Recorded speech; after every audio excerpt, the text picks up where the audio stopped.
Good afternoon, everybody. So, some doubts. Neha, your doubt. Uh, Gen 1 savings concept. There is confusion regarding gross savings.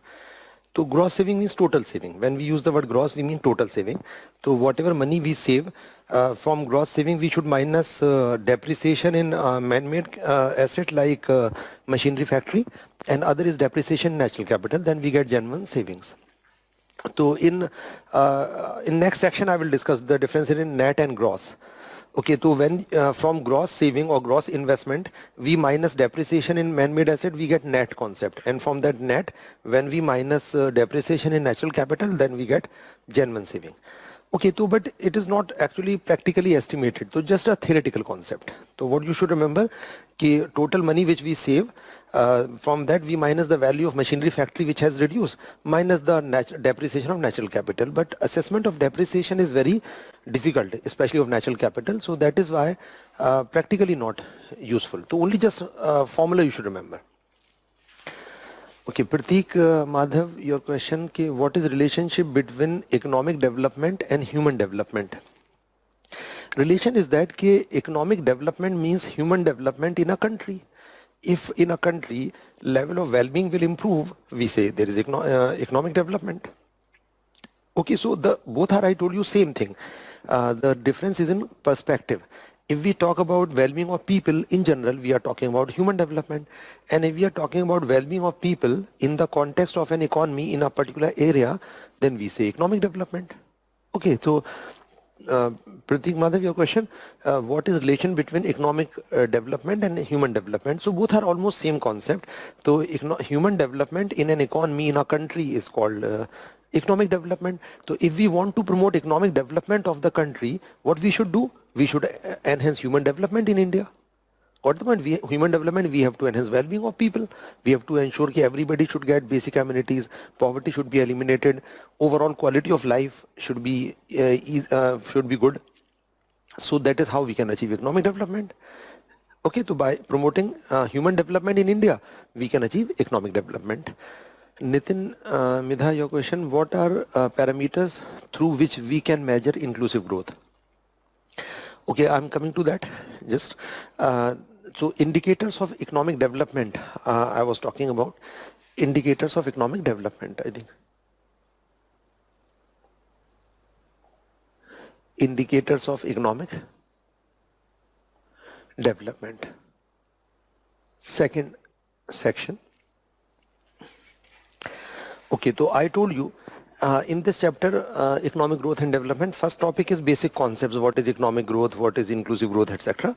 And second section, we have discussed indicators of economic development. So we have discussed three indicators in this, like one is net economic welfare, new.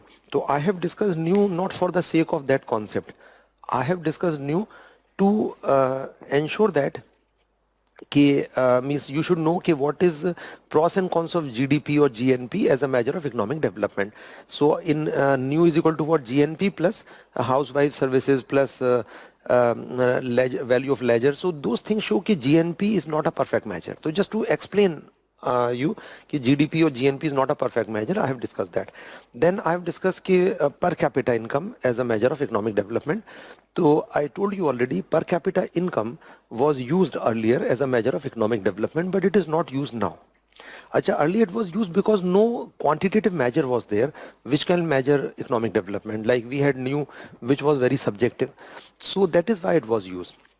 And even one more reason, there was no distinction between economic growth and economic development. That was another reason why we were using per capita income. But as I told you, per capita income is not a satisfactory indicator of economic development, and now we don't use it at all as a measure of economic development. Why we don't use and why it is not perfect measure? I give you 4 points. A point, I told you, per capita income is based on national income, which itself is not a good indicator, which new has shown. Second point, I told you, inequalities are not, so composition of national income is not shown. Anything you produce, alcohol, cigarette, national income will increase, per capita income will increase, which may not increase welfare. Third point, I told you, inequalities are not shown in per capita income. it is average income. Fourth point, I told you that it has nothing to do with welfare dimensions like education, health, clean environment, political liberty, has nothing to do with per capita income. So that is why per capita income is not a satisfactory indicator and we don't use it as a measure of economic development. Okay, but why I have discussed this?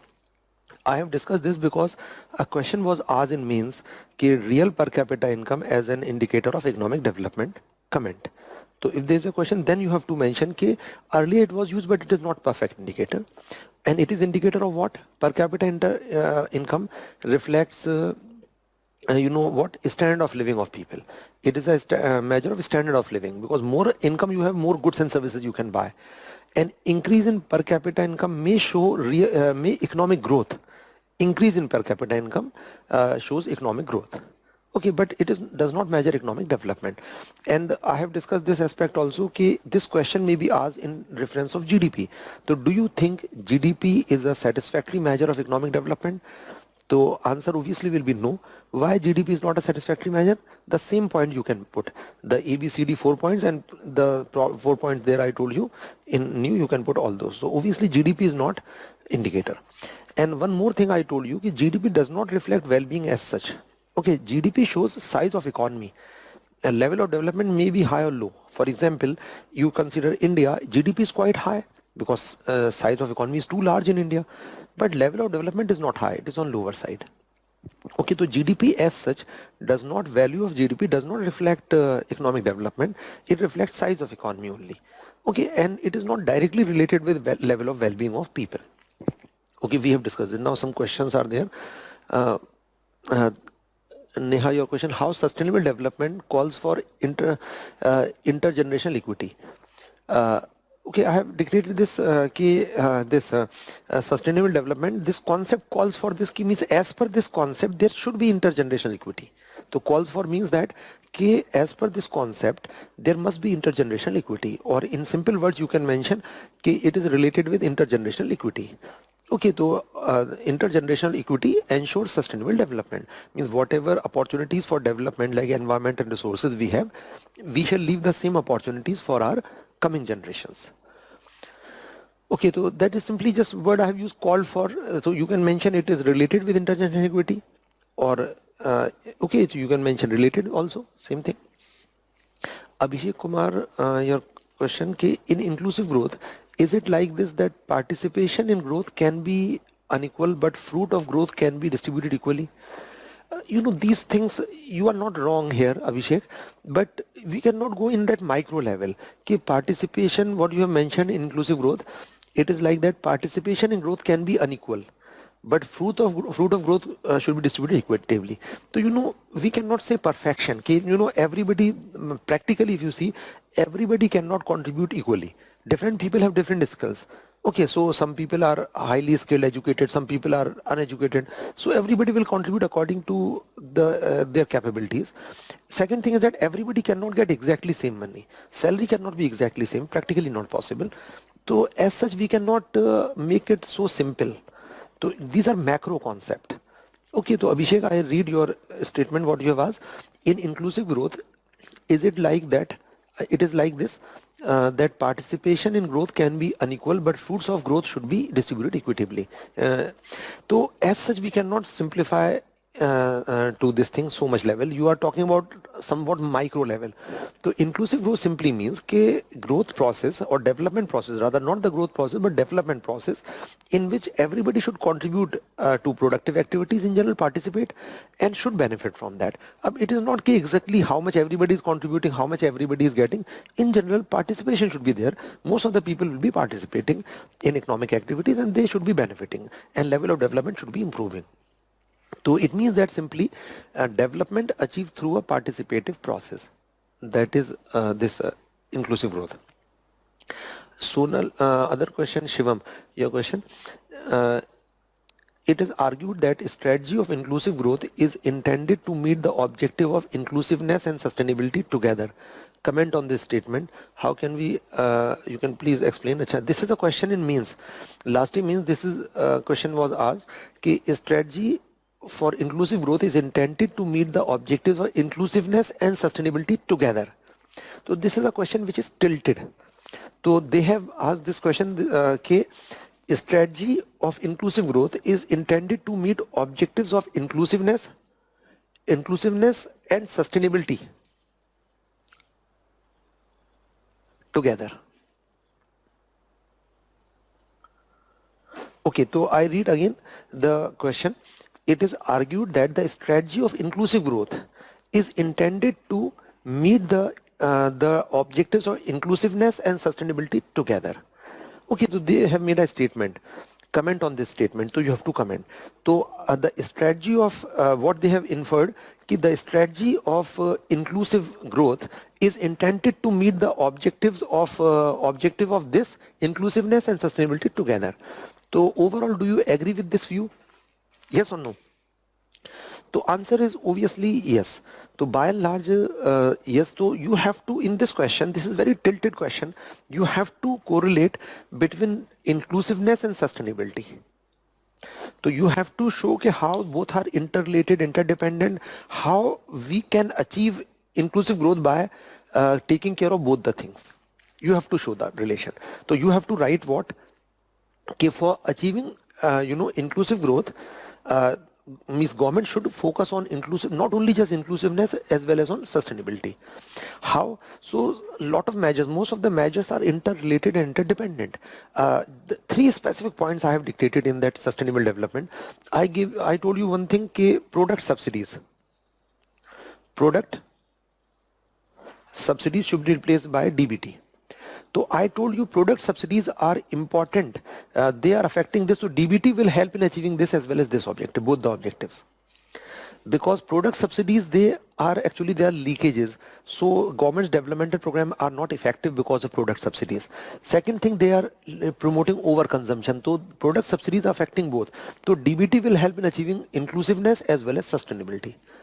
Okay, how DBT will help in achieving inclusiveness? Because it will reduce leakages.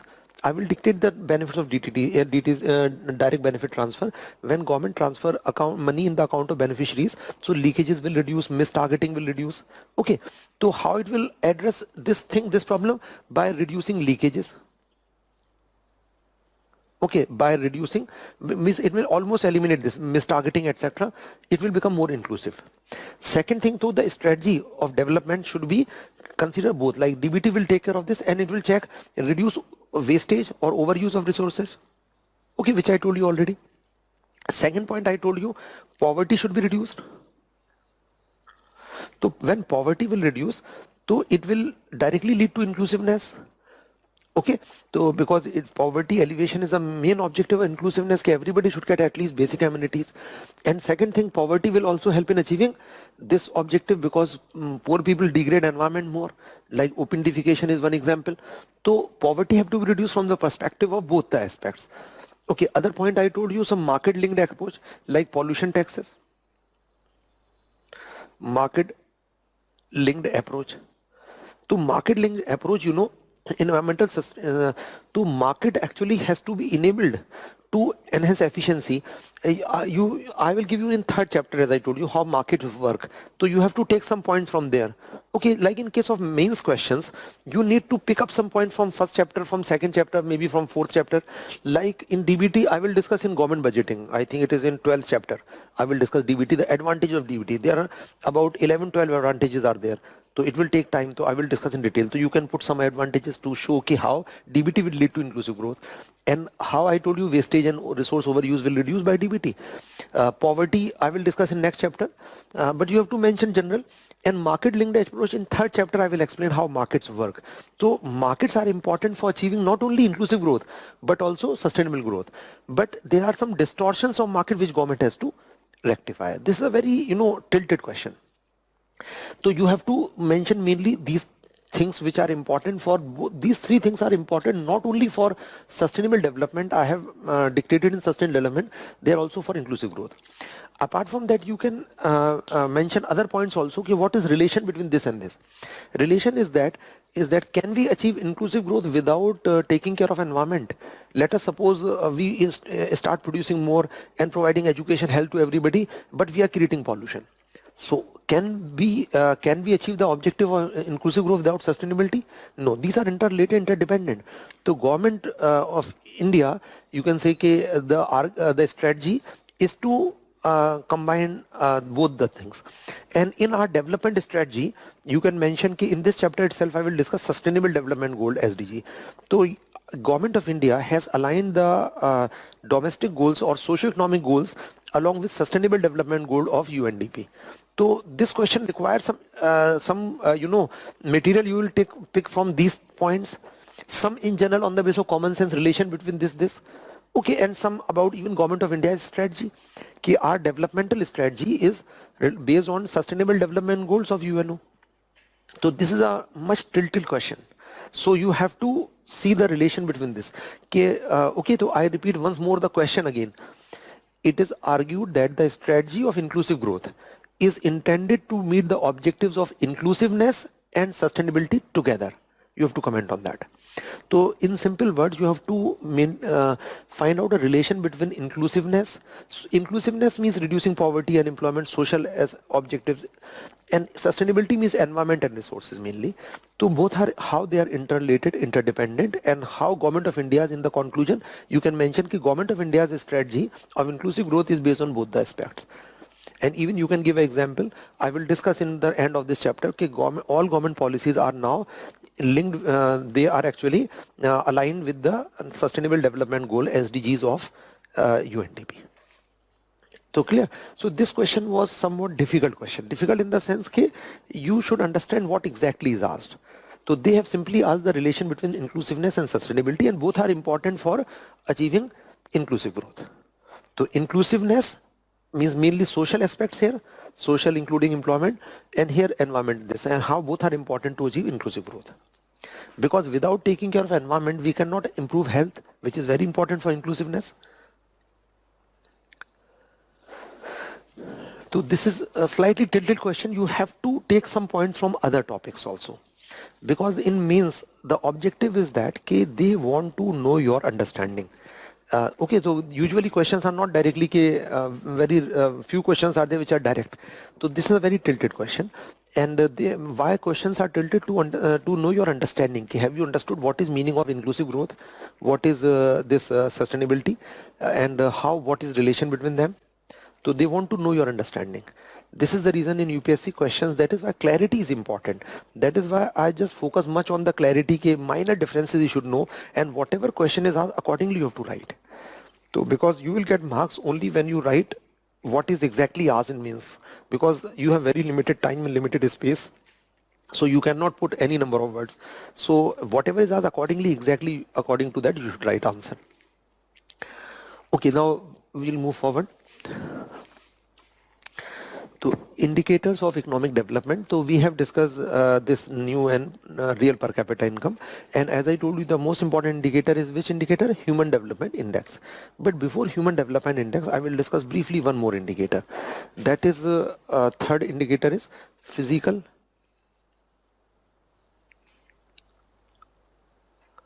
Quality of Life Index, PQLI. Physical Quality of Life Index. Okay, so I have discussed one indicator new, second real PCI, real per capita income, and third Physical Quality of Life Index. So right now it is not used, but it is very important as it was very commonly used till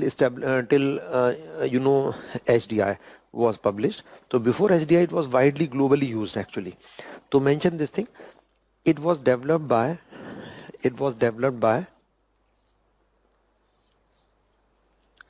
M.D. Morris in 1979. Developed by M.D. Morris in 1979. Okay, and from 79, in 1990 HDI was published. So from 79 till 90 means in entire decade of 80s, it was widely used at global level. Okay, and mention that it is based on the following three. It is based on the following three components. So what are the components? One is infant mortality. Infant mortality. So what is infant mortality? So infant means up to how many years? Child up to how many years? Infant is up to 1 year. So infant means child up to 1 year of age. How many infants means children after birth? How many of them they are dying before reaching 1 year of age? So more infants are dying, more children are dying before reaching 1 year of age. Certainly conditions will be bad in that country. So in usually in backward countries, backward means underdeveloped countries like in African countries, some Latin American countries, some Asian countries, infant mortality is high. And why? Because why infants die more? Because they may not have nutrition, they may not have proper health facilities. So these are the reasons why infant mortality could be high. So I think it is clear. So infant mortality reflects well-being to some extent, yes or no? So obviously, yes, if more infants are dying, there must be some problem in a society. Like people may not getting nutrition, health facilities, or there may be a stress, other problem. Okay, other is life expectancy.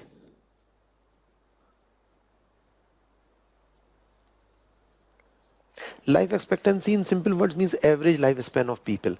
If people are living longer life, so what does mean? It means that situation must be better. People will live longer life only when situation will be living conditions will be good. People are getting basic amenities, less stress, less problems. Then people will live longer life. Acha, what do you think? I told you कि with human well-being, this per capita income is correlated. So if higher the PCI, per capita income, there is some correlation is there, I told you, between this and well-being. Okay, can we say this PCI reflects well-being to some extent? I said answer is yes in the previous lecture. Can we say that well-being is also correlated with these variables, infant mortality and life expectancy? So which variable is more highly correlated with well-being, PCI or these variables? Which thing reflects well-being level in a better manner, this PCI or these variables? So very simple answer, these variables. These variables directly show well-being, because if people will not get nutrition, there will be some problems in economy, the life expectancy will not be high, more infant may be dying. So this directly reflects socio-economic condition. So PCI is also related with well-being, but the correlation between well-being and this will be higher as compared to correlation between this and this. Okay, so that is why it is much more important than PCI, and widely it was used. And other is adult literacy.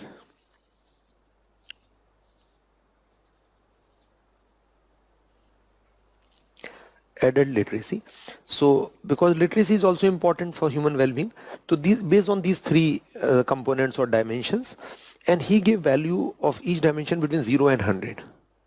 For example, if infants are dying more, then well-being will be low. The value should be less, maybe close to 0. Okay, so more infant mortality, lesser will be value. If people are living longer life, then higher will be value. So higher life expectancy, higher value. And higher literacy, higher value. And what is PQLI? PQLI was simply average of this. Just we take the average of the three, and a country having the highest PQLI is supposed to have the highest level of development. Okay, so this was widely used in the world in 1980s. So that is why in most of the books it is mentioned. I have discussed because of that. And in mains also there was a question on PQLI. A short question was asked on PQLI earlier. But right now you don't expect a direct question on PQLI, but you should have idea because it is widely used. It was widely used actually, and even in mains there was a question on this. So only some basic idea. PQ, physical quality of life index. So physical quality of life is shown by like infant mortality, life expectancy, adult literacy. So only idea is sufficient. But HDI is now much better than this. That is why we use HDI, not this one now. So now I will discuss HDI. So Human Development Index.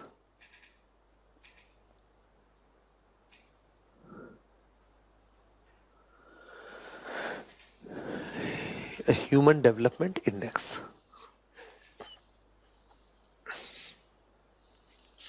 So what is Human Development Index?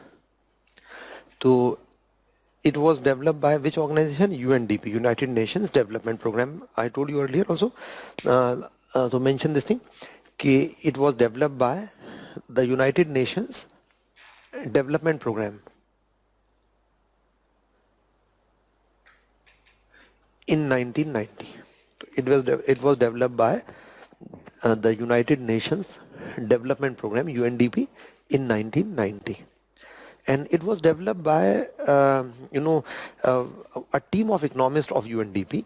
UNDP constituted a committee of renowned economists of the world, and that team constructed this. So that is why it should certainly must be much better than other indicators.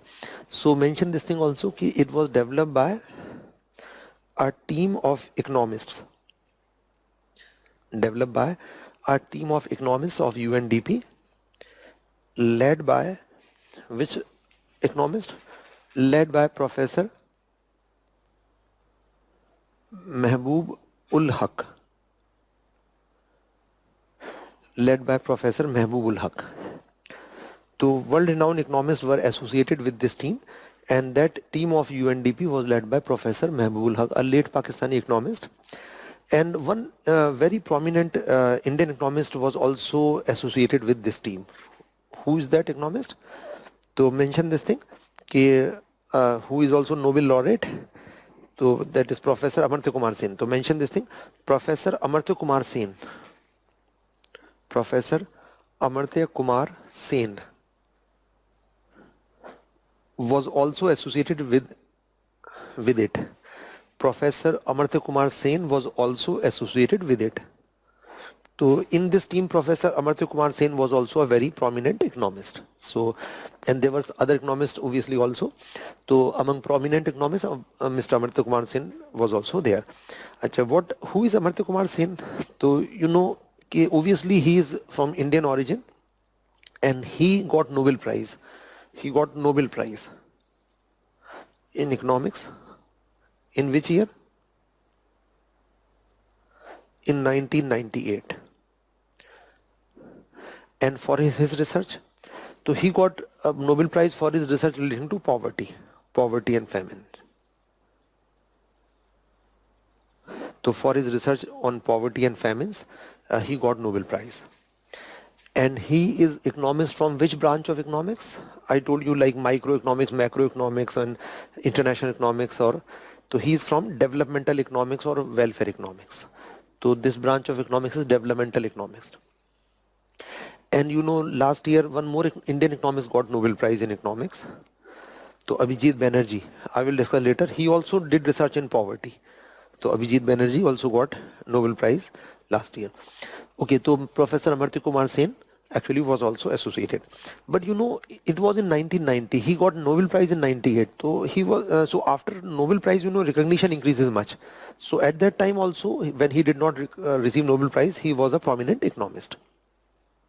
Okay, so this was developed by the UNDP, a team of UNDP led by Professor Mehboob ul Haq, and now this and it is published in one report of UNDP, which is one report usually presented every year, that is called Human Development Report. So mention this thing, since 1990 it is being published in the Human Development Report. It is being published in the Human Development Report, HDR, Human Development Report of UNDP. So every year, usually, UNDP publishes a report called Human Development Report. But this year's report is not yet published. So till now, we have the Human Development Report of 2019 only. We normally present it every year, except I think 2 or 3 years it was skipped. But otherwise, almost every year, it is a Human Development Report is published. So this year's report will be published maybe by end of December, because this was published in December 19. So okay, so now what is HDI? So this is published in Human Development Report. Now what is Human Development Index? So just like I told you, PQLI is based on 3 dimensions or components. So this is also based on 3 dimensions. So write down this thing. Okay, HDI is based on the following 3 dimensions. HDI is based on the following 3 dimensions. So HDI is based on the following 3 dimensions. Now here I will discuss in detail, not just the name of dimensions, but dimensions, their indicators, values, dimension indices. So I will discuss in detail, because a long question may be expected on HDI. Earlier, twice long question was already asked on this, again may be asked. dimensions.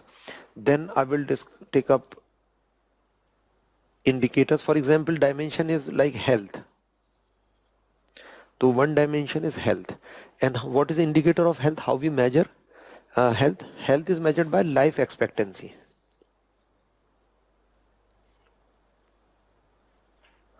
Life expectancy at birth. Life expectancy at birth. So what does meaning of this life expectancy at birth? So it means that in simple word means average lifespan of people, how much people are living. How technically it is defined? So life expectancy at birth technically is defined as number of years. Means every number of years a newborn child, a child is born today, so number of years that child is expected to live if similar socio-economic conditions will prevail throughout the child's life. It is defined in this manner. Okay, number of years a newborn child is expected to live if similar socio-economic conditions will prevail throughout the child's life. But in simple word, how is it calculated? Or at what age people are dying, in simple words. So what is life expectancy in India? On an average, how many years people survive average? So average age in India is 69.4 years.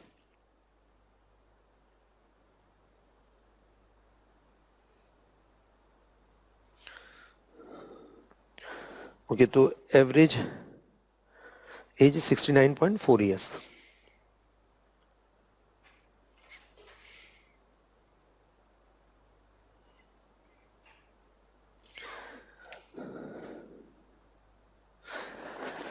Okay, just I give you data 69.4 for India. Okay, so indicator is this life expectancy on an average. So obviously if people live longer life, it means that health quality will be better. Okay, if there will be some stress or undernutrition or diseases, then people will live shorter life. Okay, this is data of India. Whatever data I am giving you is from this report, Human Development Report 2019. But you need not require to remember data, just for idea how much people are living, around slightly less than 70 years on an average people live in India. Then they have given values also. Values, minimum and maximum value. Values, minimum and maximum. Minimum they have taken 20 years and maximum 85 years. So minimum value 20 years. These are round off values because actually life expectancy is not less than 20 in any country and not more than 85 in any country. So in Japan, highest life expectancy was in Japan. It was 84 point something, so close to 85. So round of values they have taken. But I repeat, you need not require to remember values, just concept. Then for every dimension, they have considered an index for every dimension. Okay, one index will be there for every dimension. So then dimension index. Dimension indices rather. Because more than one index is there, so we will call it indices, dimension indices. So one dimension indice, it is based on life expectancy. The name of the indice is life expectancy index, in short LEI. Okay, the name of the dimension index is life expectancy index because it is based on life expectancy. So name of the index is life expectancy index. How it is calculated, I will just discuss after this. I just leave two lines here. Okay, just give a gap of two lines here, and then second is second is knowledge. Okay, first dimension is health, second is knowledge, and there are two indicators for knowledge. One is mean years of schooling, mean years of schooling, and second expected years of schooling. So mean years of schooling, in simple words, it is for people who are 25 years and above. So it is for people whose age is equal to or more than 25 years. Okay, how many years they went to school on an average? I will dictate after this. Let us complete the table, then I'll dictate. So those people who are 25 and above, how many years they went to school, college? and this is for the children or youth means below 25 years. So those people means children or youth who are under 25, how many years they are going to school college now? Okay, I will dictate separately, but only idea is sufficient. Okay, so mean years of schooling, so minimum they have taken 0 years, maximum 15 years. And here 0 and maximum 18 years. Okay, so for example, first mean years of schooling. So how much is for India? So for India, so people who are 25 and above, how many years they might have gone to school college on an average? Can you guess? So it was actually 6.5 years. So those people who are 25 plus now, means maybe 30 years, 50 years, 60, 70 years people, how many years they on an average went to school? So I will explain it in detail later. And this is for children, below 25, children, youth. They must be going to school for more years or less years. Can you guess? How much? More or less? So I think all of you now, children are going more years or less years as compared to what earlier people used to go. So obviously more children are going to school for more years now. Okay, how much on an average? So for children in India, it is 12.3 years. So it means that children and youth on an average are going to school college for on an average 12.3 years. Okay, so I will dictate separately, but even this is sufficient for examination point of view. This is more than sufficient. Okay, and name of the index is education index here. Name of the index is education index, simply EI. EI, education index. Okay, so education index on the basis of these two. Calculation I will tell you how. Third is standard of living.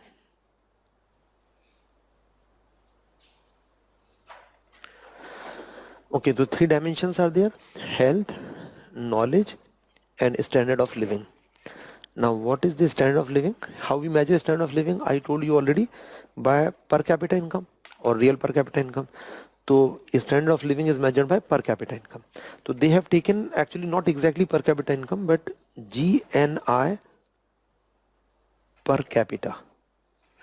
It is almost same as per capita income, GNI per capita. So they have taken GNI per capita, and this value is estimated in dollar PPP. So PPP I will discuss separately, means purchasing power parity. It is a type of exchange rate.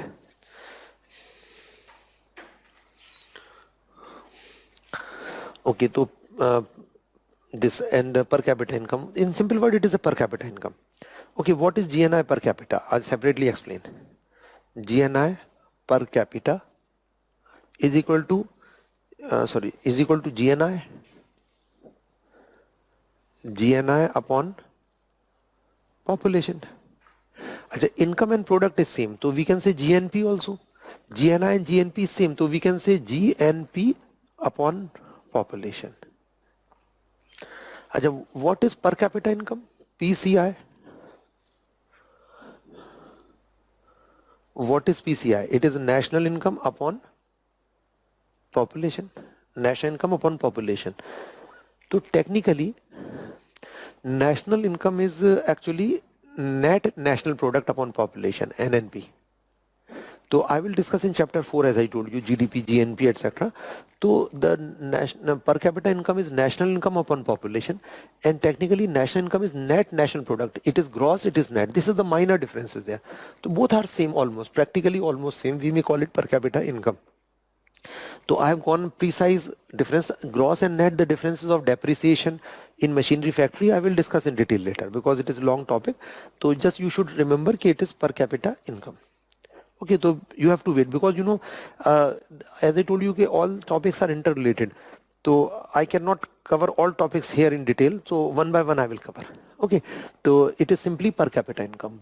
GNI per capita means GNI upon population, and GNI, GNP is same, INP is same, income and product is same thing. And per capita income is actually national income upon population, and national income is NNP. upon population. So difference is only between per capita income, and this is gross and this is net.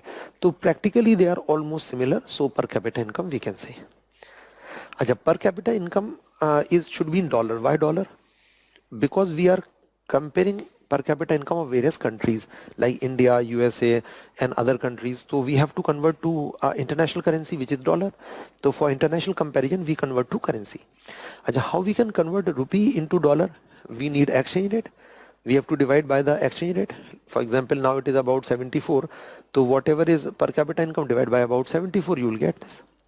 So that is market exchange rate 74. But we don't use market exchange rate, we use purchasing power parity exchange rate. So PPP is an exchange rate. And in this exchange rate, you know, exchange rate of a currency is based on its purchasing power. Purchasing power means ki what rupee can buy in India as compared to dollar can buy in USA. So based on this, so actually whatever $1 can buy in America, you know how much rupees we need? 74 more or less. What do you think? Can you guess? Whatever my question is that, whatever, can you give me idea? Can you give me answer? How many rupees? Whatever market exchange rate is, what? How much is market exchange rate now? Is 74 approximately. It is hovering, it keeps on going up and down. Okay, this is market exchange rate. But my question from you people is that, just only give me rough idea, data. Whatever $1 can buy in USA, how much rupee we need to buy India? $1 in USA. Then how much rupees can buy same thing in India? Dash rupees can buy same in India. How much? Can you think? 10 rupee, 20 rupee, 30, 40, 50, 60, 70, 100. Can anybody give me answer? Whatever $1 can buy in America, how much rupees we need to buy same goods and services in India on an average? 74, more or less? And if it is more, how much approximate? Very rough idea. Or more or less? You can say we need more rupees or less rupee to buy same goods. Okay, try to think over this. So answer is much lesser. So just about 19 rupees we need in India. So 90 rupee can buy same 19 rupee, 19 only, about 19 or 20 rupee can buy same goods and services which $1 can buy in America.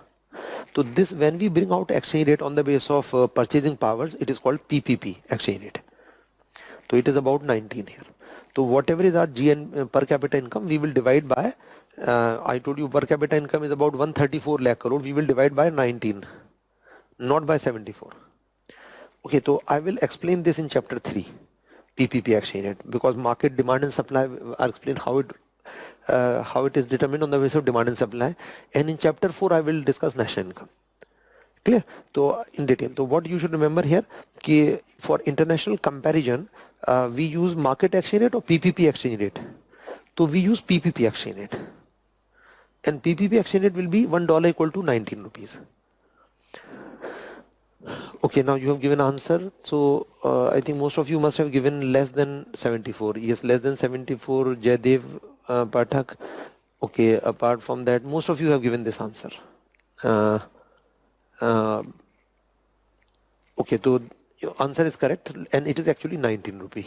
In chapter 3, I will discuss in much detail. Don't worry. In chapter 3, I will discuss this. Chapter 4, I will discuss this. Okay, but it is only per capita income, you should remember. Okay, now what minimum maximum values they have given? Minimum value they have given $100. Maximum value they have given 75,000. Because per capita income of countries vary much. India's per capita income is about 7,000 approximately. It is low. So no need to remember exact data. I will give you per capita income of 2019. Actually, this is report of 19 and they took data of 18. So that is why I'm not giving data. It is close to 7,000 now. Okay, so per capita income of India in terms of PPP is about 7,000. In next chapter, I will give you data of actual. In actual comparison calculation also, I will tell you. Okay, because it is also long topic PPP. It will take market action at PPP with the help of demand and supply curve. I will do a comparison. It will take almost 1 hour in this difference. So that is why I will take up in detail. So per capita income, minimum maximum values, and name of the index. Name of index is GNI index.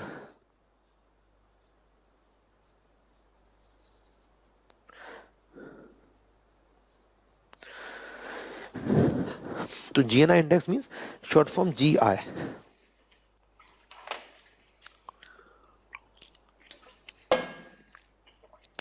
GNI index. Okay, so what is this human development index? I told you HDI is based on 3 dimensions: health, knowledge, and standard of living. Health is measured by life expectancy and at birth. Okay, and means average lifespan of people. In India, it is 69.4. Okay, and knowledge is based on mean years of schooling, means 25 plus people, aged people, how many years they want to school and how much children are going to school now. And per capita income simply in terms of PPP. Minimum maximum values they have given. You need not require to remember any data, just for understanding. And name of indices they have given: LEI, EI, GI is the name of index. Okay, so first of all, I will explain these things like mean years of schooling. Or you may write down what is mean years of schooling. So separately mention mean years of schooling. Okay, so mean years of schooling.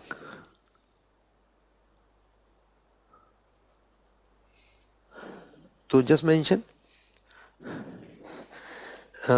mean years of schooling. Just mention average number of years of education. Average number of years of education received by people. Average number of years of education received by people aged 25 years or more. Aged 25 years or more during their lifetime.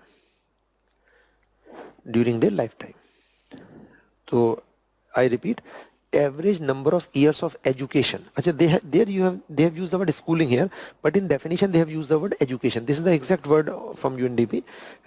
Means an average number of years of education received by people aged 25 years and above during their lifetime. So how we calculate? Very simple. Let us suppose they will go to Mr. A. So he should be more than 25 years. Let's suppose he said how many age is, let us suppose 43 years. He is of 43-year-old. Why they are asking age? So that to ensure that person should be above 25, at least 25. So let's suppose he said I went to school for 5 years only. Okay, how many years you went to school? They will ask. Then they went to B. B is, let us suppose, 71 years. So they will ask how many years you went to school, college? He said I never went to school. Never went to school, college. Let us suppose they went to other person. They ask their age, what is your age? He said 24. So will they collect data? No. They will not collect data from those who are below 25. Here it is for 25 plus only, mean years of schooling. Okay, they went to other person who is, let us suppose, 27 years. Then they will collect data from this. So he will ask, they will ask the survey people, how many years you went to school? Person said, 10 years I went to school or college. Overall to school, 10 years. So they can take simply, let's suppose they have collected data from 3 people, A, B, C. Then what is total years? 15. And what will be average? 3 people and total years is this. So average will be 15. 15 divided by 3 will be 5. So it means that in this country, the people who are 25 plus, they have gone to school for average 5 years. Okay, why? 1, 2, 3 people. So divide by 3. So 15 by 3 is 5 years. So this is one simple example ki how it is calculated. Although calculation is not important as such, just idea ki it shows ki how many years people went to school. And this is same thing for children. 25 years. So people, it shows what? Average number expected years of schooling. It shows average number of years of education being received by children or youth till 25 years of age. So no need to dictate as such. Just I give you brief idea for this ki how we calculate this mean years of schooling. Okay, only idea is sufficient. Okay, a separate question would not be asked what is mean years of schooling. You should know only. And then per capita income, I told you GNI per capita simply means per capita income. So per capita income based on PPP. So because we will convert on the basis of PPP exchange rate, non-market exchange rate. Okay, and these values. So I have explained the dimensions, values. Now what is dimension index? So write down formula of dimension index. Dimension index. Okay, so dimension indices plural of index, you know. So formula of dimension index is actual value minus minimum value divide by maximum value minus minimum value. So this is the formula, K actual value minus minimum value, and here maximum minus minimum. So for example, if we calculate for any country this value for this life expectancy index, so what could be the minimum maximum we have given? Minimum 2020, and here 85 is maximum value, and actual we'll just put for any country. Achha, what could be minimum possible value for any country? Minimum possible value for dimension index. So minimum possible actual could be how much? At the most, actual could be equal to least. I told you practically no country has 20, even more than 20. So in the worst case, actual value can be equal to minimum. Got the point? And when actual will be equal to minimum, minimum minus minimum, same will be 0. So 0 upon anything is 0. So minimum possible value is 0 of any dimension indices. But practically it will not be 0 for any country. It will be more than 0. But theoretically maximum can be 0. Minimum can be 0. Achha, what could be maximum value of this dimension index? Maximum value, actual could be how much? I told you in Japan, it is close to 85, means 84 point something. At the most it is 85. So if it is actual is equal to maximum value, then what will happen? Actual equal to maximum, minimum is equal to this, and this both will be same. And when numerator and denominator, upper lower one are same, then number is always 1. So the value of every dimension index will be between 0 and 1. What the point here? Why? It's a basic mathematics ke why it will be 1, 0 and 1. I'll give you exact calculation for India. Okay, for India now. For India, I'll calculate LEI. LEI means life expectancy index. To life expectancy index. So LEI is what? So life expectancy index actual value. What is actual value of India? Actual value is 69.4 years minus what is minimum value? Minimum you can see is this 20. Then maximum minus minimum. So you can see maximum 85 minus 20. So 85 minus 20. So it will be what? It will be 49.4. Okay, this minus 20, 49.4 divide by 65. So 49.4 divided by 69. Okay, I'll do. You can easily calculate. Okay, I'll try calculation. So it is 49.4. 49.4 divided by 65. So it will be 0.76.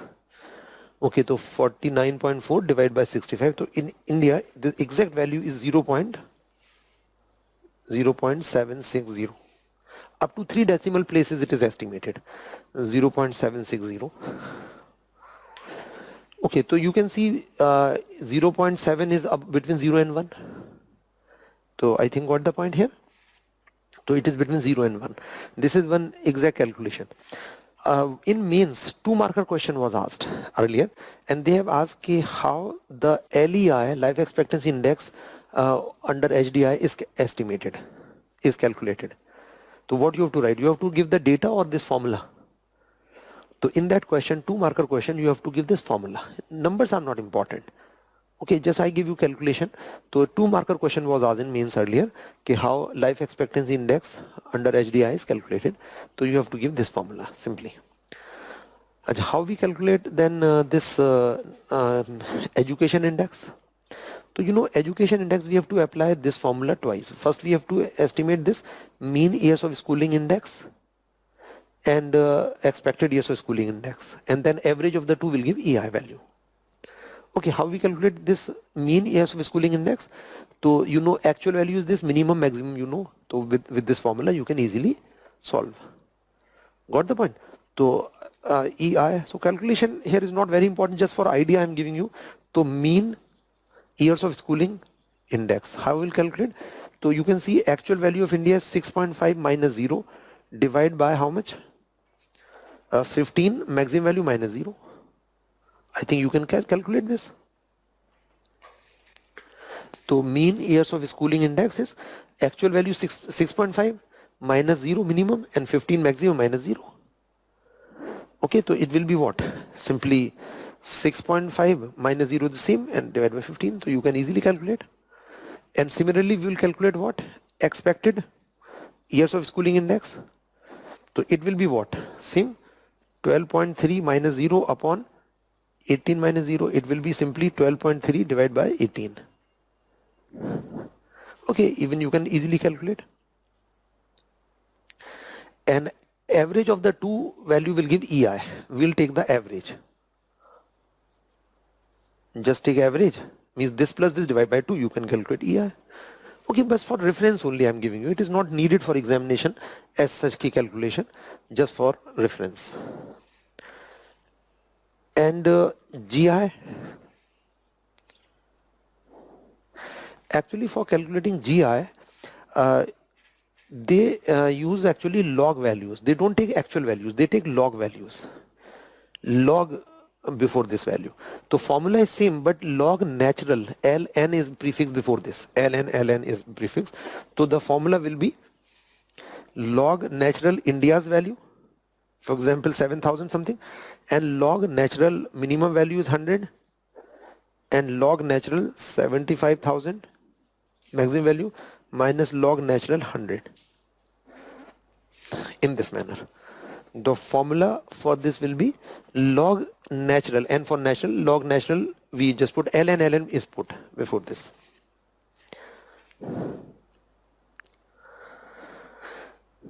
Okay, so Vinod, you have asked Vinod, you have asked this question, ke PPP. So Vinod, I told you na PPP is exchange rate system, which is based on purchasing powers of currencies. Ki whatever $1 can buy in America, how much rupees we need to buy those goods in India. So you know about 19 rupees we need to buy the same goods and services what $1 can buy. So exchange rate PPP will be 19 rupee. $1 should be equal to 19 rupee. But it is very long topic. No, it will take at least 1 hour. So if I will start taking up this topic, so I will deviate from this. So I have to leave this topic. So that is why I told you in chapter 3 I will take up in detail. Don't worry. Everything will be crystal clear.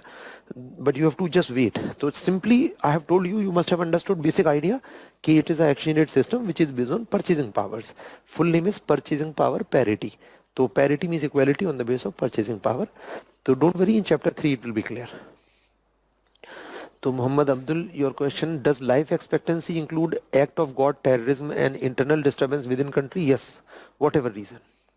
So whatever reason people are dying, so it is simply at what age people survive. If there will be terrorism in a country or any kind of maybe hunger may be there, so or natural calamity, life expectancy will come down, whatever reason. Okay, so now question is that you may think why log is prefixed here? Why log? So first of all, what is property of log? I'll give you actually here I will give you some basic idea ke how mathematics is used to make things more realistic. So what is log? You might have read in I think in 9th or 10th I think it is taught. I think 9th. So log. Okay, what is property of log? If you take log of any number, what will happen to that number? Let us suppose if I say log of 10 base, log 10. Of 10 base, we can write here 10. So what is value of this log 10? So I'm not taking natural log, 10 base log. So value will be 1. And what is log 100? Log 100 will be equal to 2. And log 1 lakh is equal to 5. Okay, I think you must have idea about this. So log of 10 base I'm taking, not exponential base. So you know the property of log is that it reduces numbers. This is the property. So why they have taken log? They have taken log to reduce the values. Why they have reduced? Because difference is too much here, 100 to 75,000. So there's significant difference. So that is the reason they have taken log to reduce the values. Got the point? Now the question is that, what the point? So you need not require to go to mathematics. I am not teaching log as such here. I'll just give you one property of log. Log reduces numbers. Log 10 is 2 and log 100. Log 10 is 1. This 2 and this 1 lakh is 5. So number will reduce to. You can see 100 to almost 1 lakh. So difference of 100 to 1 lakh will reduce to 2 to 5. So they have taken log to reduce difference. Now the question is that, why there is a need to reduce difference? Why there is a need to reduce difference in income. If difference is there, let it be there. So what is reason? Can we say कि if this log may not be taken, value may be not in this range? So if log might not be taken, then do you think value should still be in this range 0 to 1? Yes or no? So answer is yes, it should be in this range only, between 0 to 1. But why then log is taken? Why there is a need to reduce income? So I'll just give you simple illustration. Just think of yourself. Let us suppose you are working and you are getting maybe 20,000 rupees salary. Okay, just assume that you are working in a company, you are earning 20,000 rupees per month salary. Okay, your income may increase by 10 times.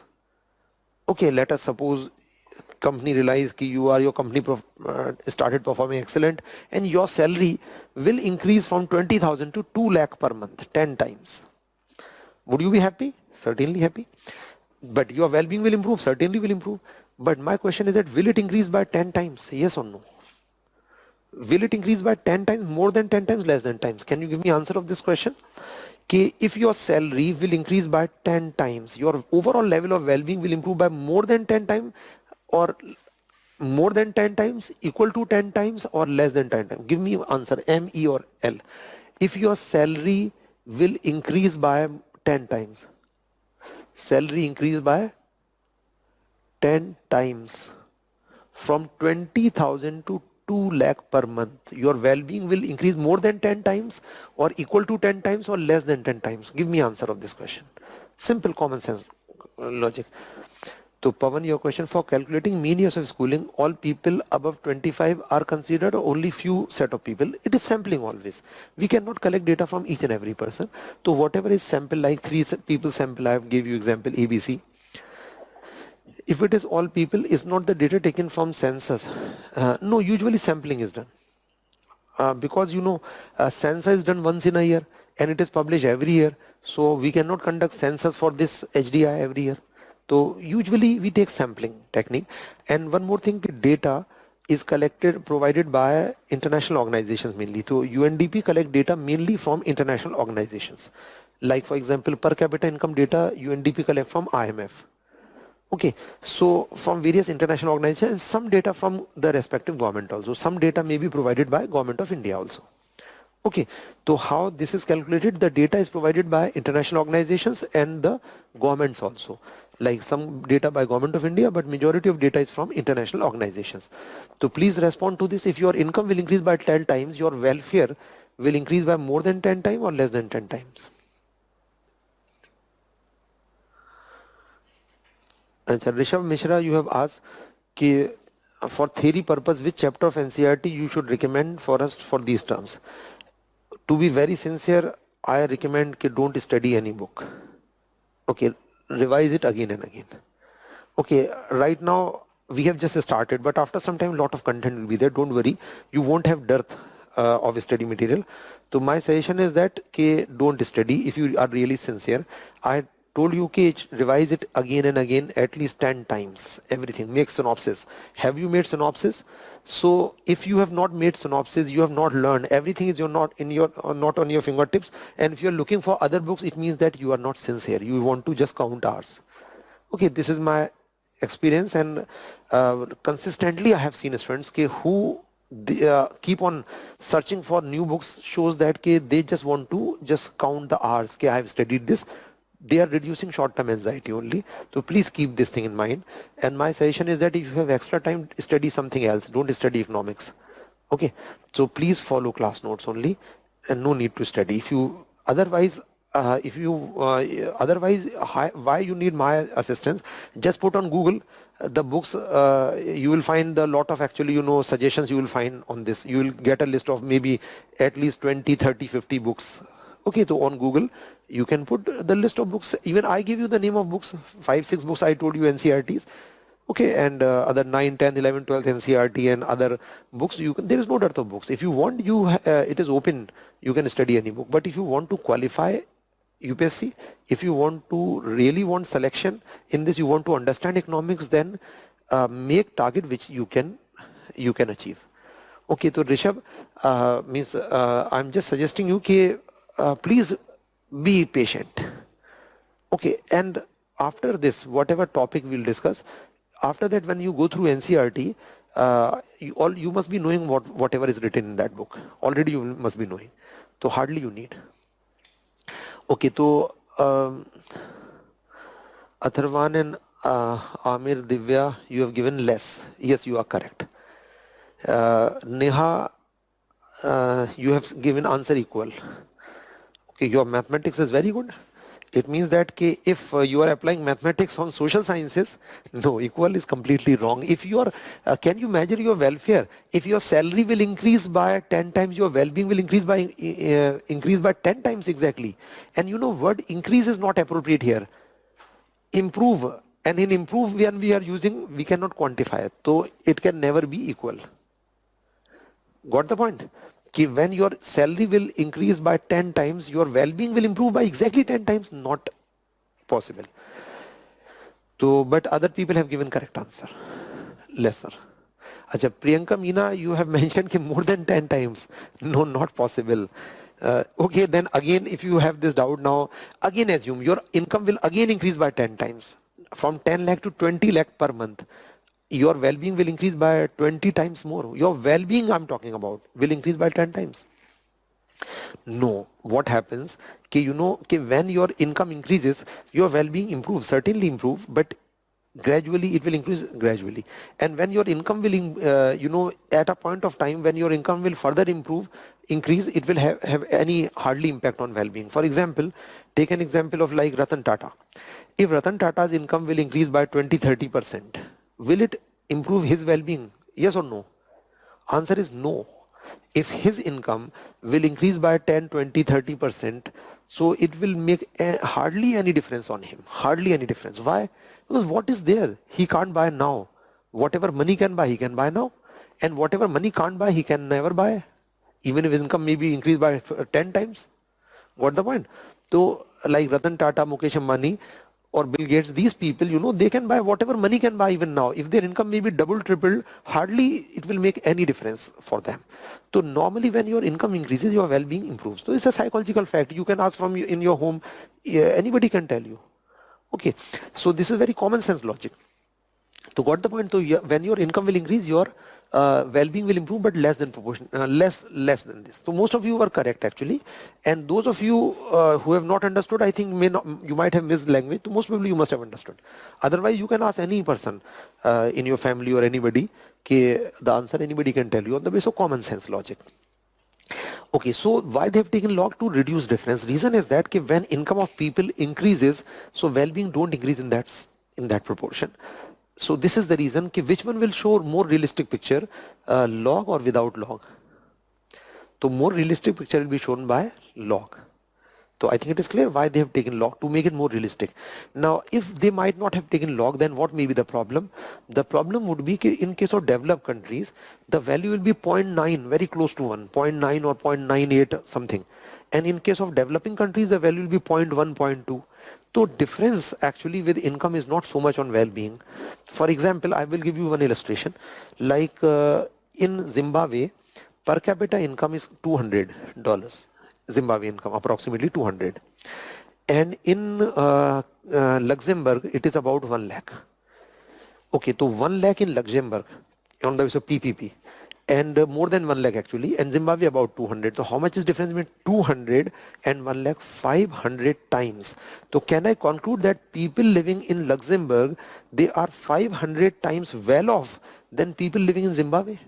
Is it practically possible 500 times well off any person could be there? No. So that is why if we might have taken without log, then value of developed countries would have been very high and value of developing countries would be very low.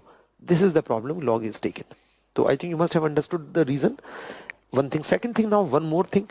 You will say that I have taken the maximum values are maximum, but some countries have higher values than 75. Like in Luxembourg and Qatar, so per capita income is very high in case of Luxembourg and Qatar. So that is more than 1 lakh. So why they have taken 75,000? Actually, they have taken 75,000 because they mentioned in this that the countries which will have per capita income of 75,000 or more than that, so we will consider 75,000 for them. Why? because it was mentioned कि if any country, if per capita income is beyond 75,000, so additional income, per capita income above this is not going to add anything to welfare. So that is why in case of Qatar and Luxembourg, we will consider 75,000 only. This is the logic. Are you convinced with this logic? कि in Qatar and Luxembourg and some other countries it is more than 75,000. So they said कि in whichever country it is more than 75,000, we will consider 75,000. Why? Because per capita income beyond certain level, beyond 75,000 as per them, will not add anything to well-being. So that is why we will consider 75,000. So are you convinced with this logic? So obviously I think this is very convincing logic. So that is why they have taken 75,000. So I have gone in much detail actually. Even if you don't understand much, here the only broad idea is sufficient. Okay, so this is how we calculate the three indices, 1, 2, 3. Okay, one question. Pawan, your question. If only sample of people is considered, then obviously it does not reflect the true nature of country's economic development. No, Pawan, statistics is much developed. Statistics is science. And whatever data you see around you, almost 95% data is on sampling method. Census is very rare thing. Okay, so practically statistics which are based on sampling is very authentic. 100% perfection is not possible. 100% perfection is not possible in census also. So do you think census data is 100% reliable? Not practically possible. Crores of people are there. There could be, mistakes are bound to be there by human beings. Okay, so for example, considering sample of healthy born children reflects high expectancy of nations which are not true in reality. For example, considering sample of healthy born children reflects high No. It is not that if a child is born, so we don't see the health of that child and estimate this. That is a misperception. Pavan, actually it is practically estimated on the basis of life span of people on an average. And it is defined that a newborn child, how much that a child in on an average, any child who is born now, how many years that child is expected to live in future. It is defined in this manner. It does not mean we have to see the health of that child and we predict the age of that child on the basis of health. No. It is not at all. It is means you have understood in a different manner. It is that I'm saying whatever any child is born now, what is expectation a child which is born now will live. So it is not related with the health of that particular child. So this is now I told you how we calculate LEI, EI, GI, and how we calculate HDI. So can we say we will take the average of these three, simple average of these three? So answer is no. Earlier it was simple average. Now they have shifted to geometric mean. So we will take geometric mean of the three indices. So HDI is what? The geometric mean of the three dimension indices. So mention this in words rather. Mention that HDI is the geometric mean of the three dimension indices. HDI is the geometric mean, GM. Geometric mean of three dimension indices. So the formula, how we calculate geometric mean? Means cubic root on LEI multiplied by EI, education index, multiplied by GNI index, GI. This is the formula. Okay, so they have shifted to geometric mean now. So this LEI, EI, GI. This into this into this, and then cubic root of the three.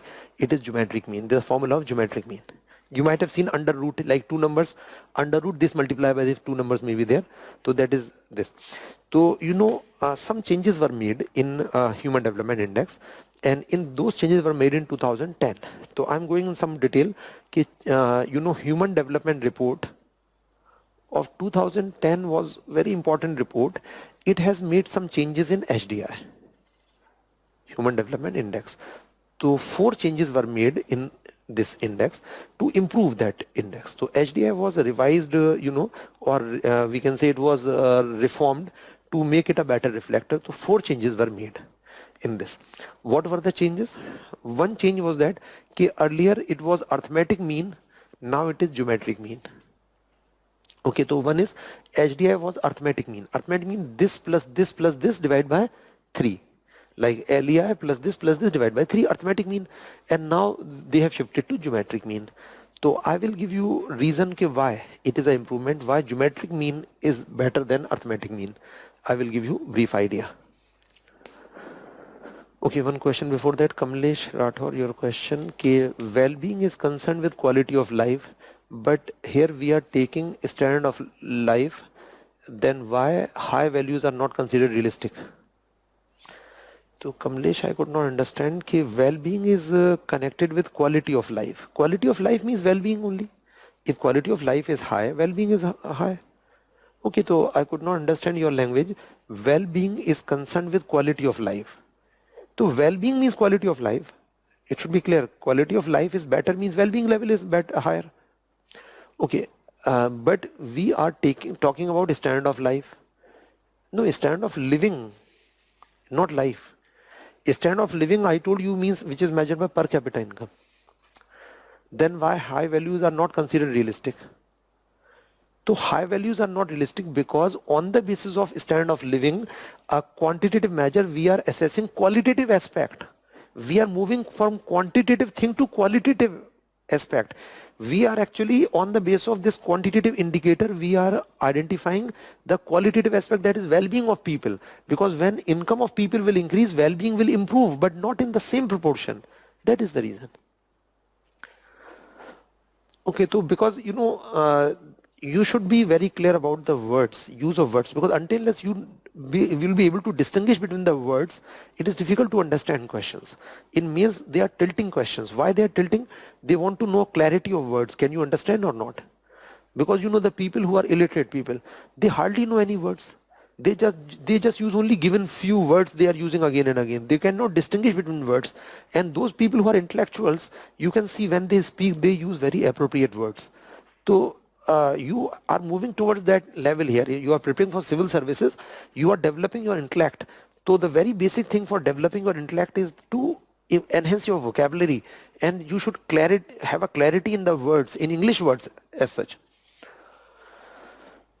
Okay, so my question is that why they have shifted from arithmetic mean to geometric mean. So first of all, what is arithmetic mean and what is geometric mean? I will give you one simple illustration. Just what is property? Let us suppose if I give you two numbers, 2 and 2. Two numbers are there. Can you calculate average arithmetic mean and geometric mean? So all of you can calculate average 2 and 2. Okay, 2 and 2 or simply 2 comma 2. So average is 2 plus 2. I think all of you must know how we calculate arithmetic mean 2. How we calculate 2 plus 2, 4 divided by 1 and 2, 2. 4 by 2, 2. Clear? How you calculate this? This multiply by this and under root. It will be under root 4 is equal to 2. And how I calculated this? I'll give you calculation because it is 2 plus 2 divided by 2. Means 2 plus 2, 4 by 2 is equal to 2. 4 by 2. So both will be 2. 2 and 2. I think most of you must have idea about this, how to calculate arithmetic mean and geometric mean. Now, what I will do, I will shift one number from here to here. I will reduce this by 1 and increase by this, 1 and 3. Okay, so can you still calculate geometric arithmetic mean here? 1 plus 3 is how much? 4 upon 2. So just like same can we say 4 upon 2 is 2. 4 upon 2 is 2. 2 plus 2 is 4 or 1 plus 3 is 4. I think it is clear, 1 and 3. If numbers are 1 and 3. Then I have just shifted 1 from here. 1 here and added here.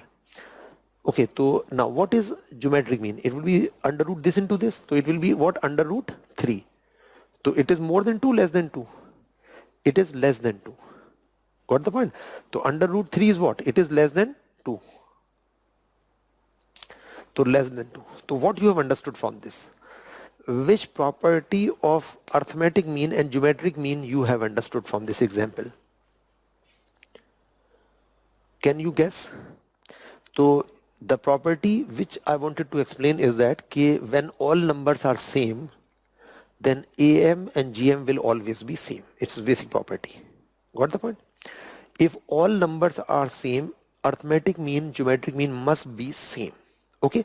Second point is that if there is variation in numbers, then what will happen? GM will be lesser than AM.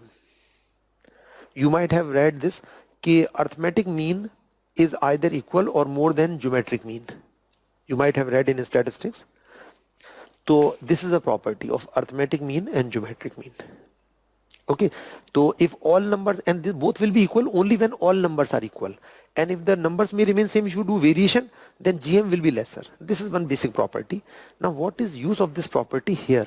So how I am using mathematics for practical application? So I will give you one illustration. Just you have to give me one answer. Please write it along with me. LEI and EI, education index. Just two indices. I'm ignoring the third one. Country A, country B. Here in country A it is 0.9 and here 0.1 and here it is 0.5 and 0.5. Just write it down and just give me answer of this question. In which country level of well-being will be more, A or B or equal? Level of well-being should be higher in which country? A, B or equal? So you have to give me answer either A or B or equal. E for equal. A, B or E. So please respond. Level on the basis of common sense. Now I can give you some clue to what is arithmetic mean here. Average this plus this divided by 2 will be 0.5.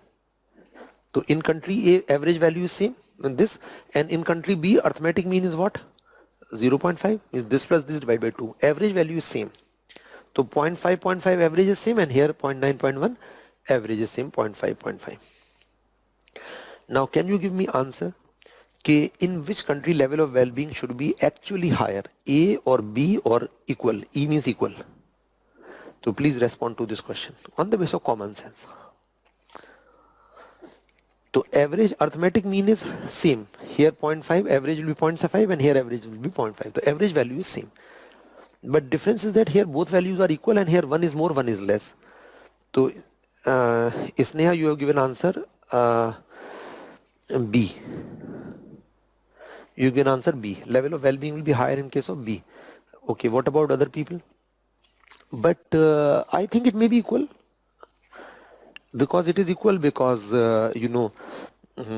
equal why? Because if it is low, then it is high also. So I think it should be equal. So what about other people? So it is more in A or B? So Sarjot Singh Sadhu, you have given answer K in B. Welfare is more. So your answer is also B. But my answer I think should be E. I am having one simple logic. Ki E, why? Because it should be equal. As per my logic, it should be equal. Why it should be equal? Because if this is low, so this is high also. So Samriti Kana Oron is convinced with me. Answer, she is the answer is E. So Samriti Kana Oron has given answer E. So are you convinced with my answer? E. Both should be equal on the basis of common sense, because as per my assessment it should be equal. Why? Because average values are equal. No? So if this is low, you will say कि B is higher, then I will say कि this is low, this is high. Acha, Hemant Srinivas, you have given answer A. On what basis? Can you give me any logic? Can you, Hemant, any logic in A? It is more, so it is less. Average value is same. So I don't think there is any logic. Okay, you are giving answer A. So A is completely wrong. Now I am confused with option B and E. As per my assessment, answer should be E. If you are convinced that A is the answer, B is the answer, B is higher, so can you give me reason for B? Like Sneha, you have given answer. Sneha Prajapati, you have given answer B. And Sandhu, you have given answer B. So can you give me logic for answer B? I am giving logic for my answer. Ki if this value is less, so here it is high. So average is same, so value should be same. Okay, so Sneha, don't give me answer in mathematics. Give me answer in English. Okay, Sneha, what you have written? Ki here geometric mean you have given answer is 0.3. I also know this mathematics. I also know this much mathematics. So you have given me answer, the GM of this is 0.5 and it is 0.3. So Sneha, your answer, you give answer quickly but I want to know in simple words, not in mathematics. Please give me answer. So Sneha, please give me answer. Why you think a level of well-being will be higher in case of B? Okay, you have given a mathematical answer and that is correct. But my demand is not in mathematics, in simple words. So Priyanka also B, okay, I agree with you, but can you give me justification?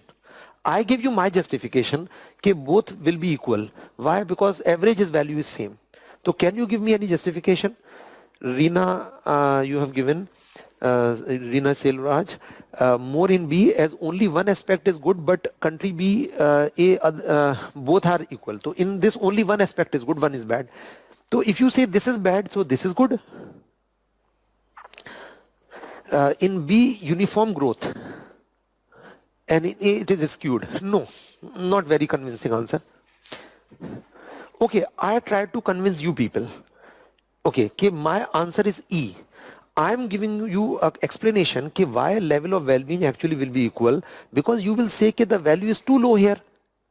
Okay, so I am saying that value is too low but it is high here. If it is low, so this deficiency can be compensated by this. For example, here people are not, this value is low. Education index is low. People are not educated, but health will compensate for that. I am saying that let us suppose if people are not educated, but they are healthy, so can we say that health can compensate for education? Yes or no? Fully yes or no?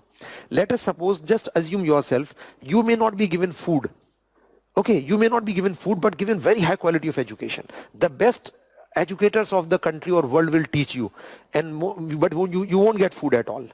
So can we say that very high quality of education will compensate for the food or hunger? You won't feel hungry when you get education for several days, very good quality of education. So answer is yes or no? So answer obviously no, that hunger, education cannot reduce hunger. You need food for reducing hunger, not education. So answer is that these are not substitutes. These things are not substitutes. To some extent they may be substituted, but problem is that arithmetic mean is considering them perfect substitutes. Even make it 0, 1 and 1, it average will be 1. So the problem is that with arithmetic mean is considering them perfect substitutes. Got the point? I repeat in Hindi कि अगर आपको खाना ना दिया जाए, पढ़ा दिया जाए बहुत अच्छा, तो भूख बंद खत्म हो जाएगी क्या? भूख तो खाने से ही दूर होगी ना, पढ़ाने से दूर नहीं होगी. तो जो फूड की डेफिशिएंसी है एजुकेशन से दूर नहीं होगी. और अगर आपको पढ़ाया ना जाए और खाना 2 थाली दे दी जाए तो क्या ये याद हो जाएगा? तो जो deficiency of one dimension can not be compensated fully by other dimension. Okay, तो इसलिए यहाँ पे ये arithmetic mean is consider them perfect substitutes, which is not true. That is why GM will give the correct answer. So got the point here? GM will give the realistic picture because GM will consider inequality in these dimensions, because deficiency of one dimension cannot be fully compensated by other dimension. To some extent may compensate, but not much. So inequalities shall we consider in the dimensions or not? So answer is yes. So which will give more realistic picture, AM or GM? So answer obviously is GM. That is the reason they have shifted from AM to GM. And write down the reason why they have shifted for this. So mention this thing, कि the GM, so just write down in words, the GM is geometric mean of the 3-dimension indices. GM of the 3-dimension indices of HDI. The GM of the 3-dimension indices of HDI has made it sensitive to the interdimensional inequalities. Interdimensional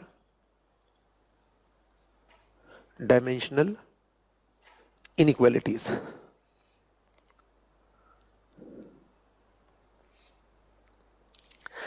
So GM has made it sensitive to interdimensional inequalities. So interdimensional inequality means inequality in this and this. Why we have to consider interdimensional inequality? Reason is that deficiency of one dimension cannot be compensated fully by other dimension. So arithmetic mean is ignoring that. So Sneha, you have given answer. Country B is well in both the sectors, whereas country A is behind in the second indicator. Yes, but to the point explanation is missing. Your answer is correct, but to the point explanation is missing. The explanation should be that deficiency of one dimension cannot be compensated fully with other dimension. This should be the answer. So this deficiency cannot be compensated by education, by this health. So got the point. So deficiency of one dimension, they are not substitutes. The answer should be these are not substitutes. For well-being, we need all the things. We need education also, we need clothes also, we need housing, we need food. So one thing cannot compensate for other. So this is the reason, that is why, which will give a more realistic picture. I think most of you must have understood now why GM is better. This is the reason they have made this change. So I think you must have understood the reason.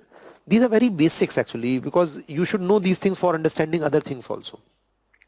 Okay, the one change which was made in 2010 was this, and why interdimensional inequalities are considered. So better result will be given by, it will become more realistic.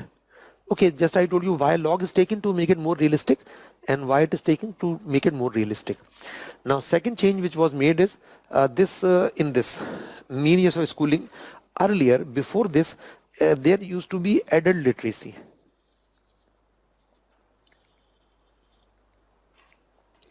Adult literacy, and now adult literacy has been replaced by this mean years of schooling, or rather you may write and cut it because it is no longer there. So earlier it was adult literacy. Now my question is that which is better? Adult literacy is better, कि what percentage of adults are literate, or how many years adults have gone to school, college? Which is better? So answer obviously is mean years of schooling. So don't give me answer of this कि mean years of schooling is better. Certainly if this it may not be better, why they might have changed? So certainly it is better. My question is that कि mean years of schooling is better than this, why? Can anybody tell me answer in very short कि why mean years of schooling is better than adult literacy? Okay, literacy means, in short, very short, literacy means how many people out of 100 people or maybe 1 lakh people, how many people know how to read, write? To read, write and understand any language. Literacy means a person can write something or his or her name and may read it and understand. That is literacy. So literacy, and here mean years of schooling means how many years people or children are, means people, aged people have gone to school when they were children or youth. So which one is better? Obviously mean years schooling. Why? Can anybody tell me the reason why? Okay, try to think in short answers, very short answers, few words. To the point. Now, expected years of schooling. Earlier it was enrollment ratio. Enrollment ratio. So cut it because earlier it used to be. So enrollment ratio. So children enrollment ratio. Children enrollment ratio.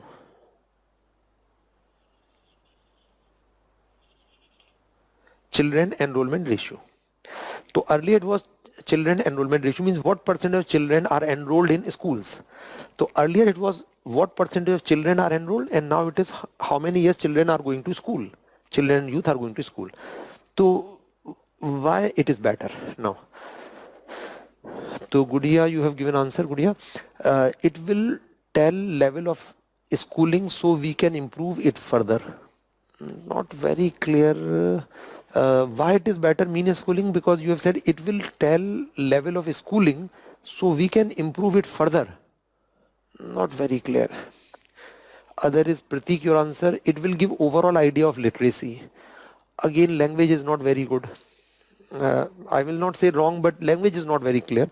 It is give overall idea of literacy. It will give overall idea. Yes, I understood you. Answer is correct, but language words are not good. Pratik. Anybody else? Okay, so earlier it was what children, how many children are enrolled? 60%, 70% children, and it is showing how many years children are going to school. Okay, other Shweta Mugu, your answer. Number of years shows the proficiency rather than only literate. Yes, it is better answer, Shweta. Your answer is I think almost correct. Okay, proficiency you have used the word rather than literacy. Yes, I think it is correct. And Tarun, your question, your answer, as adult literacy give idea how much a person have studied rather than just studied in adult. No. Tarun, no. Because both are for adults. Rakshit, you have given because it is broader term. Broader is very vague. To answer, some of you are correct. I think you must be correct, Rakshit, but I think words you have not used properly. But Pratik's answer is most close. Pratik, you give overall idea of literacy. So here adult literacy measures the education at superficial level. Anybody who write his name or her name, we say that person is literate. So in this literacy, it does not measure quality of education, depth of education, because a rickshaw puller who just write his name, person is literate and professor is also literate, both are at par. So it does not measure quality. In literacy, there may be possibility that 100% people are literate in a country and everybody know how to just write their name, nothing more than that. 1 or 2 words they can write. Only they can just study cat, dog, rat only. So they will be literate. But do you consider that society to be educated, where people know how just to write their name or just 2-3 words they know, cat or dog or rat, like these? So obviously it does not measure quality or depth of education. This is the reason. So Arpit, you have given enhances employability. No. We are not talking about that at all. And other answers are adult literacy does not actually signify formal education. No. Wrong. Actually, it does not measure depth of education. This is the reason. If here it is better in the sense that if students will attend school for more years, certainly they will be learning something more. What the point? So this is better, because literacy is very superficial level. Ki just know how to read, write, and here everybody is equal here. A person who just know how to read his name, write his name, and professor is also literate. IS officer and any person who just know how to write his or her name is literate. So that is why this is very superficial. Just similarly here, percentage enrolled here, and here how many years going to school. So why this one is better? This one is better because it will consider dropout and late joining also. For example, if there is a child of 15 years age and he has just started going to school, so he will be enrolled here. But if children are going late and if they are dropping out, then average years will reduce. So we are assuming obviously that when children will go to school for more years, they will get more education. Now one very important question from you people is that are these perfect, yes or no? Please give me instant answer, y and n. So are these two have become perfect now? Mean years of schooling and expected years of schooling have become perfect. So give me answer, are these perfect measure now? Can we measure knowledge by perfection? Yes or no? Give me answer in y for yes and n for no. Please give me answer. Okay, are these perfect now? Yes or no? If your answer is no, then try to give me answer of that. Why? Reason. Why it is no? If your answer is no, then reason also. Okay, instant give me answer yes or no. Okay, are these perfect? Yes or no? And if no, then give me better suggestion.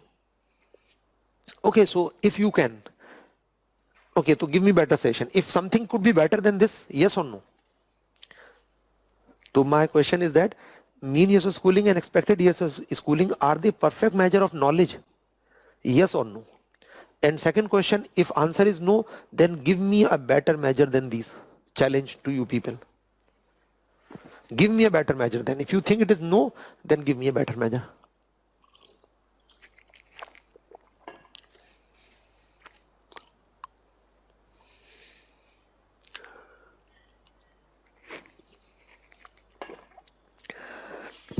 So obviously I think very easy. You must have responded by now. Answer is no. They are not perfect. Mean years of schooling, they are not perfect. So no, I think all of you have given no answer.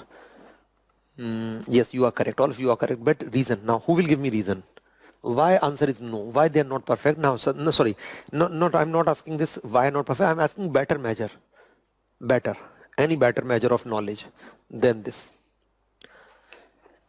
So I think all of you have given no answer. All of you.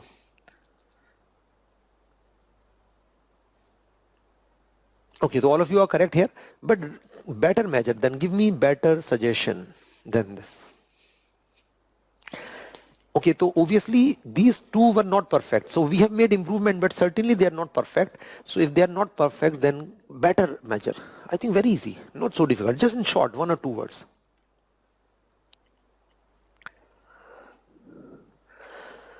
So I think better measure could be number of graduates or PhDs. Yes or no? Because there is one limitation here. The limitation is here. A person may be going to school, might have gone to school maybe for 10 years, but could not pass even 5th standard. Person may be weak and may be failing again. The child may be failing again and again. So, got the point? This is a flaw or not? It is showing how many years children are going to school. And if children are going to school for more years, it is not guaranteed that every child will be knowledgeable. So, Priyanka, you can know because quality and standards of education facilities and school standards are also matter. No, but Priyanka, I have not asked that reason for no. I have asked the alternate, better alternate I have asked. So Priyanka, I have not asked the reason for no. I have asked कि like one limitation I told you already. If a child is going to school maybe for 10 years and child may fail again and again, so we cannot say the level of knowledge should be high. So reason should be like maybe graduates, number of graduates or number of PhDs. Any other suggestion? Can you give me better measure of knowledge? How to measure knowledge? Even still any better method? So can anybody give me answer of this question? How to measure knowledge in a better manner than this? They have made improvement. Can you give me further suggestion? So I'm giving you a suggestion, number of graduates, number of PhDs, number of 12th pass. I think that is better than this one.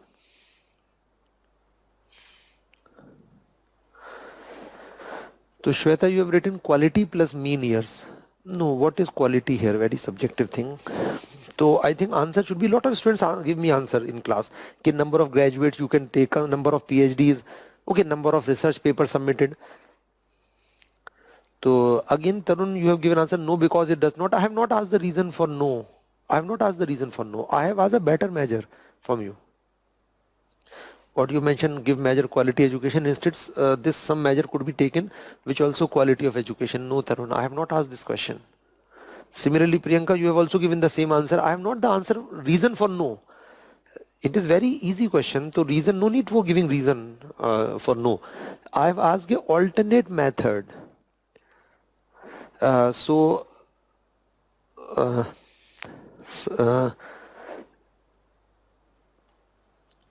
Pashupuleti, your answer, at least compulsory education till 14 years. So what you are saying, I am not talking about anything about compulsory education. No.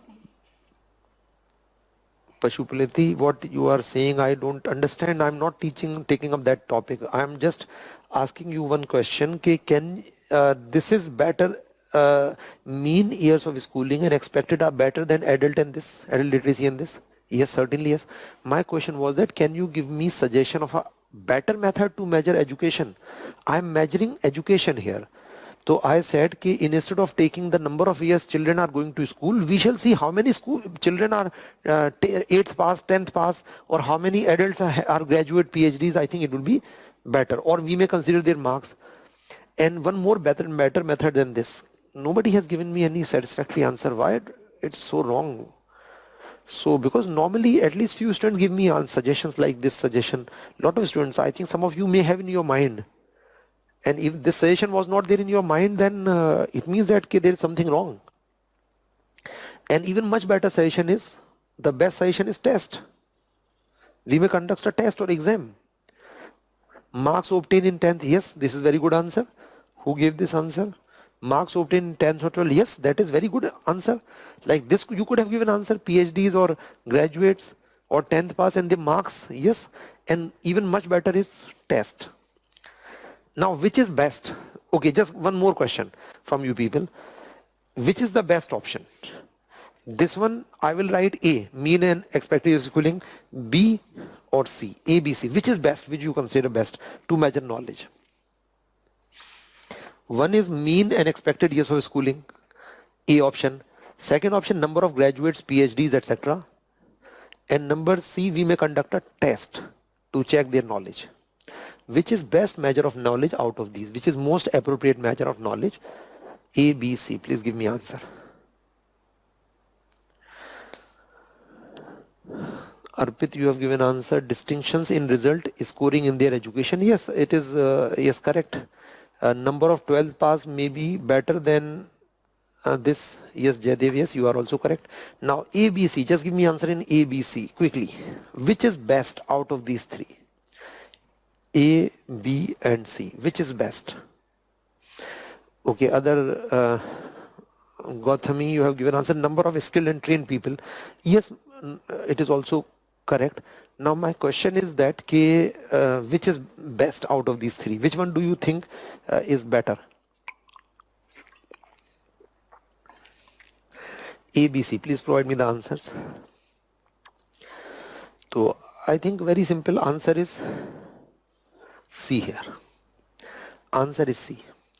Because you know how many years you went to school is not so important than what you have learned. How we check that? Not just graduation degree or PhD degree. Best thing is that the test will tell the best whether you have learned or not. So please give me the responses. Actually, you have given the name of students, you have not given responses. Please, the coordinator, please provide me the responses of students. So answer is here C. So why answer is C? Because if we want to check knowledge, then best thing is that you know what is important. How much you have passed is more important, or how many years you attended school is important, how much marks you have got, or how much you know. Test will tell. So best is test. Because there may be people who have done graduation, masters or maybe PhD, but they don't have much knowledge even about their own subject. It is possible. There are people like that. People have done PhDs, but still they don't know very basics of their own subject even. I have seen people like this. So would you consider those people knowledgeable? Just a PhD degree will make it sure that a person should become knowledgeable. No, some people are there who know much about that, like civil services aspirants. They are much more knowledgeable. Like those competent civil services aspirants, they are much more competent, you know. They know much more in various subjects actually, even than PhDs in their areas. I have seen people. So answer obviously is C, Nikita. I think you must have understood this. So Nikita and Prashant, you have given correct answer. Okay, so most of you I think have given answer correct. Now the question is that test is obviously best. Now which test? Shall we conduct objective test or subjective test? Objective or subjective? Which is better? So obviously both have own pros and cons. Objective will objectively check your knowledge, but subjective test will check your expression, organization, understanding overall. So there are few things, but in subjective test, subjectivity is there. Different examiners will give different marks in the same question. So pros and cons are there. Now the question is that which subject, GS or CSAT or optional, or what should be weightage? Now have you understood what I wanted to say here? So what should be curriculum of the test? Shall it be IQ test or EQ test, intelligent quotient or intelligence quotient should be asked. Is there only GS, general studies, or CSAT also should be there, optional should be there? So have you understood what I wanted to tell here? So I have just wasted a lot of time over this point, and you know what I wanted to make you understand? I just wanted to make you understand that these things are qualitative in nature. We can never measure these things with perfection. Got the point here? Why I let you think here, why I just wasted time to wait, you should think and respond. The reason is that I just wanted to make you understand the meaning of qualitative nature of dimensions. So here, you know, we have this method, better will be this, is better will be this, and then it is much better than this one, and testing is best method. But even in best method, you know, there is subjectivity, objective test, what should be curriculum. So can we measure education with perfection ever? Yes or no? So answer is no, never. We can never measure education level of knowledge with perfection. Got the point? So we can never measure level of education with perfection. So I wanted to show the qualitative nature of this aspect. That is why, you know, like, can we measure health with perfection? So obviously no, because health does not depend only on this. Lot of things are there. Infant mortality, child mortality, proneness to diseases, undernutrition. Lot of aspects are there which measure health. So got the point here? So I just wanted to explain that you know what is meaning of qualitative nature of the concept. So why it is qualitative? This is my objective. Okay, and one more thing. So I'm coming to this point. In Human Development Report 2010, 4 changes were made. What changes? One change I told you, arithmetic mean there was there. Now it is GM like this. Okay, one change. Second change is this, adult literacy. Third change is this, children enrollment. 2 I have told you here also already. So first change GM, second change, third change, and fourth change is that earlier it was, fourth point is that earlier it was GDI per capita. Earlier it was GDP per capita was there. GDP per capita. Now they have shifted to GNI per capita. Earlier it was GDP per capita. What is difference in GDP per capita? GDP means value of goods produced in India, in a country, divided by population. And GNP means this value of goods produced by Indian people in India or abroad, divided by population. So in simple word, GDP per capita shows average income in India, and GNP per capita shows average income of Indians. Which is better? Average income in India or average income of Indians? Which is better? Obviously we are talking about well-being of different people of countries. So obviously when we are talking about well-being of people, so we should take income of people of a country rather than income in the territory of a country. So here I will not say it was wrong, but I will say more appropriate is GNI per capita, because we are talking about well-being of people of different countries. So we shall take the income of people of that country. So that is why they have shifted from GDP to GNI per capita.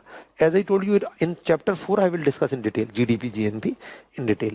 So these 4 changes were made in 2010. So I repeat once more, what changes were made. One is that now it is geometric mean. Earlier it used to be the average simple arithmetic mean. Second change, adult literacy revised change to this. Third change, children enrollment change to this expected years of schooling. And fourth change, GDP per capita change to GNI per capita. These 4 changes were made in 2010, and it means that this is a kind of improvement. So I think got the point here. That is how HDI is constructed. So what is HDI value of India? So HDI value of India is 0.647. So now I'll give you some data of India. So this is some conceptual framework I have discussed. Now for India, so HDI value is 0.647. I calculated for LEI. LEI value you can see it was 0.760. I told you 0.760 LEI. So now overall value is less. What does mean? Here LEI value is 0.760. So it means value of these two should be somewhat lesser. And my question is that like if it may be arithmetic mean, then our value would have been higher or lower? If it might be arithmetic mean, then obviously our value would have been higher. Why? Because this is 0.76. So this should be lower. So GM is close to lower. When more variation, less will be the value. So had it been arithmetic mean, then our value would have been higher. But anyhow, GM is much better than this. And what was rank of India? Rank of India was 129th out of 189 countries. So do you consider it to be satisfactory or not? So obviously no. It is quite poor. Although it improved from last year 130 to 129. So one improved last year, but still 129 is not at all satisfactory. It is not in the middle, it is on the lower side of middle. Out of 189 countries, you can see about 190 countries, 130 out of 190 countries. So we are not in the middle, but in lower side of middle. So I think it is clear. Some questions are there. Deepak, your question, is it not possible to take test at much larger level? How it could be the best option? No, if we have, is it not possible to take tests at a much larger level? No, these are sampling. I'm not talking about they should do this thing. I'm talking about what is better, what is best. Whether it is practically feasible or not, I'm not talking about that. So remember one thing, when I have discussed which is best option, I said test. Now I have discussed that test is best, but whether it can be conducted or not, it is, I'm not talking about कि practically it should be adopted. Now see the difference. What I said कि which is the best method to measure knowledge. Okay, best method I have asked. I have not said कि they should replace this with test. I have not suggested that. So there may be practical problems in conducting test. Okay, so I'm not saying that they should conduct test. Okay, so Deepak, you are saying that it's not possible to take test at this larger level. So that is a practical problem. I have not discussed that. I have not suggested that this. I'm saying that this is better. Okay, it's a break. Just I'll take a break after. Just let me just complete this.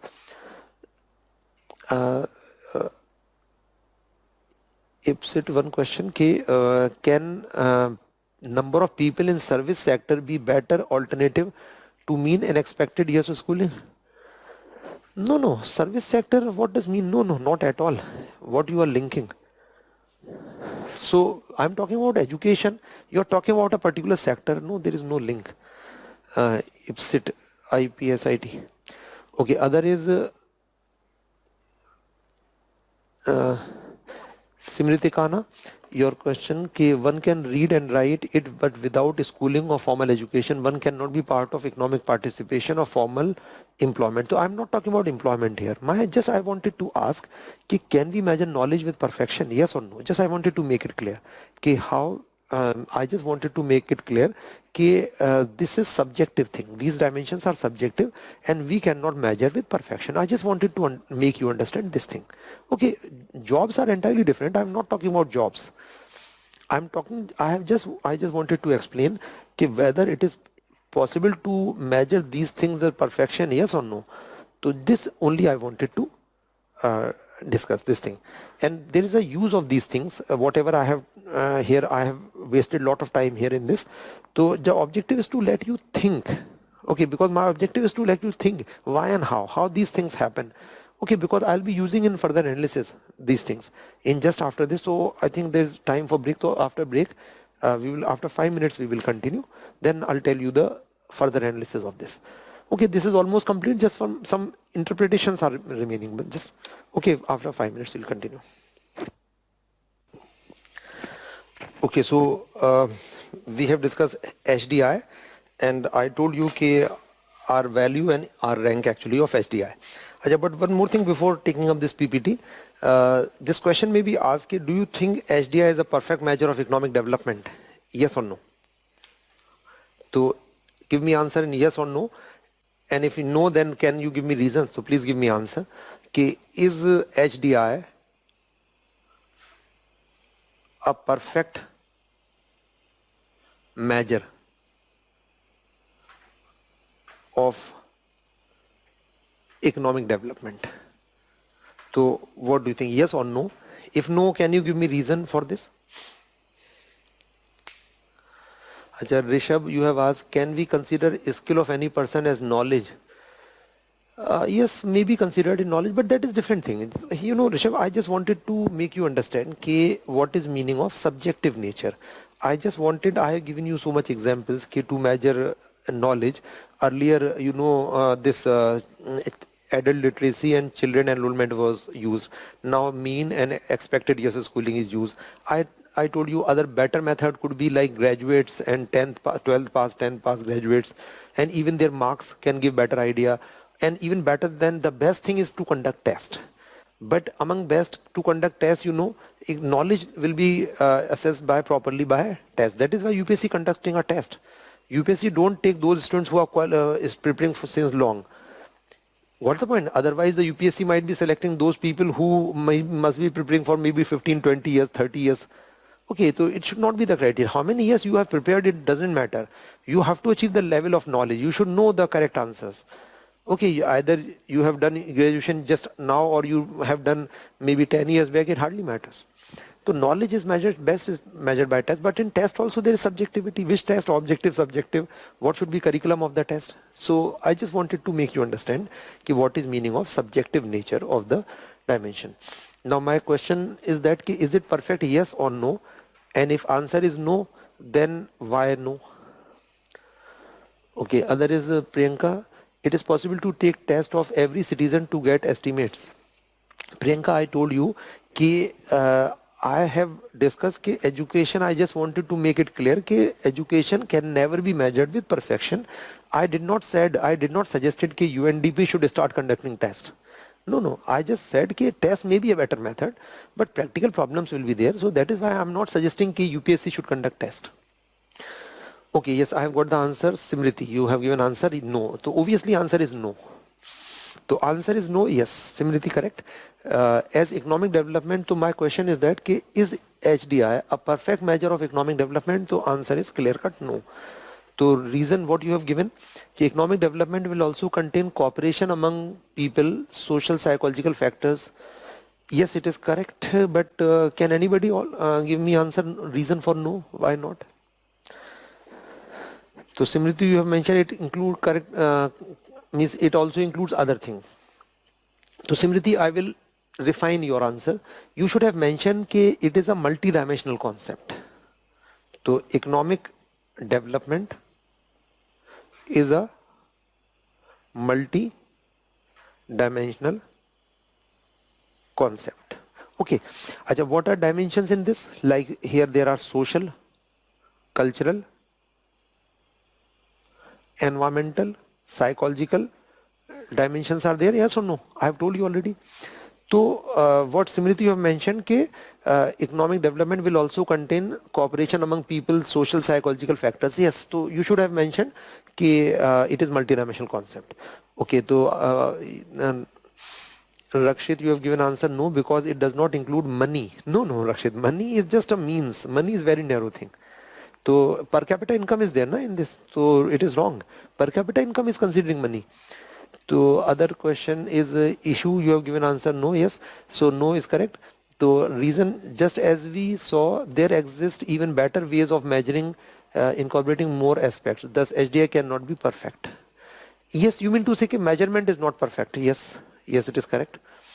Other is Arpit, you have given answer. It does not cover food intake levels, malnutrition problems. So actually you are saying multi-dimension, like I may say hunger. Okay.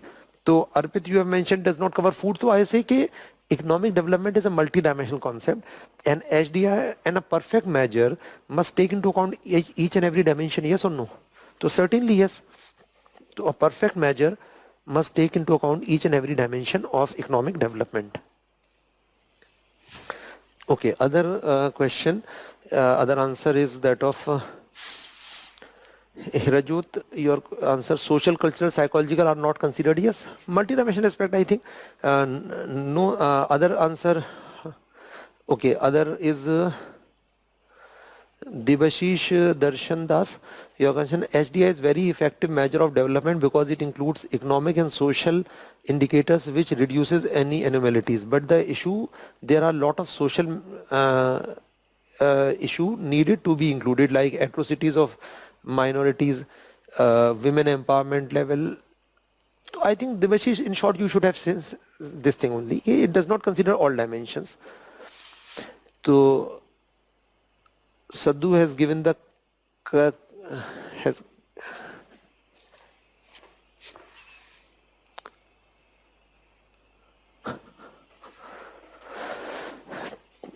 okay, other is Priyanka Meena. HDI is not perfect as it takes into account only 3 dimensions while economic development is a broader concept. I think this is more to the point. Priyanka Meena, you have given a very to the point answer.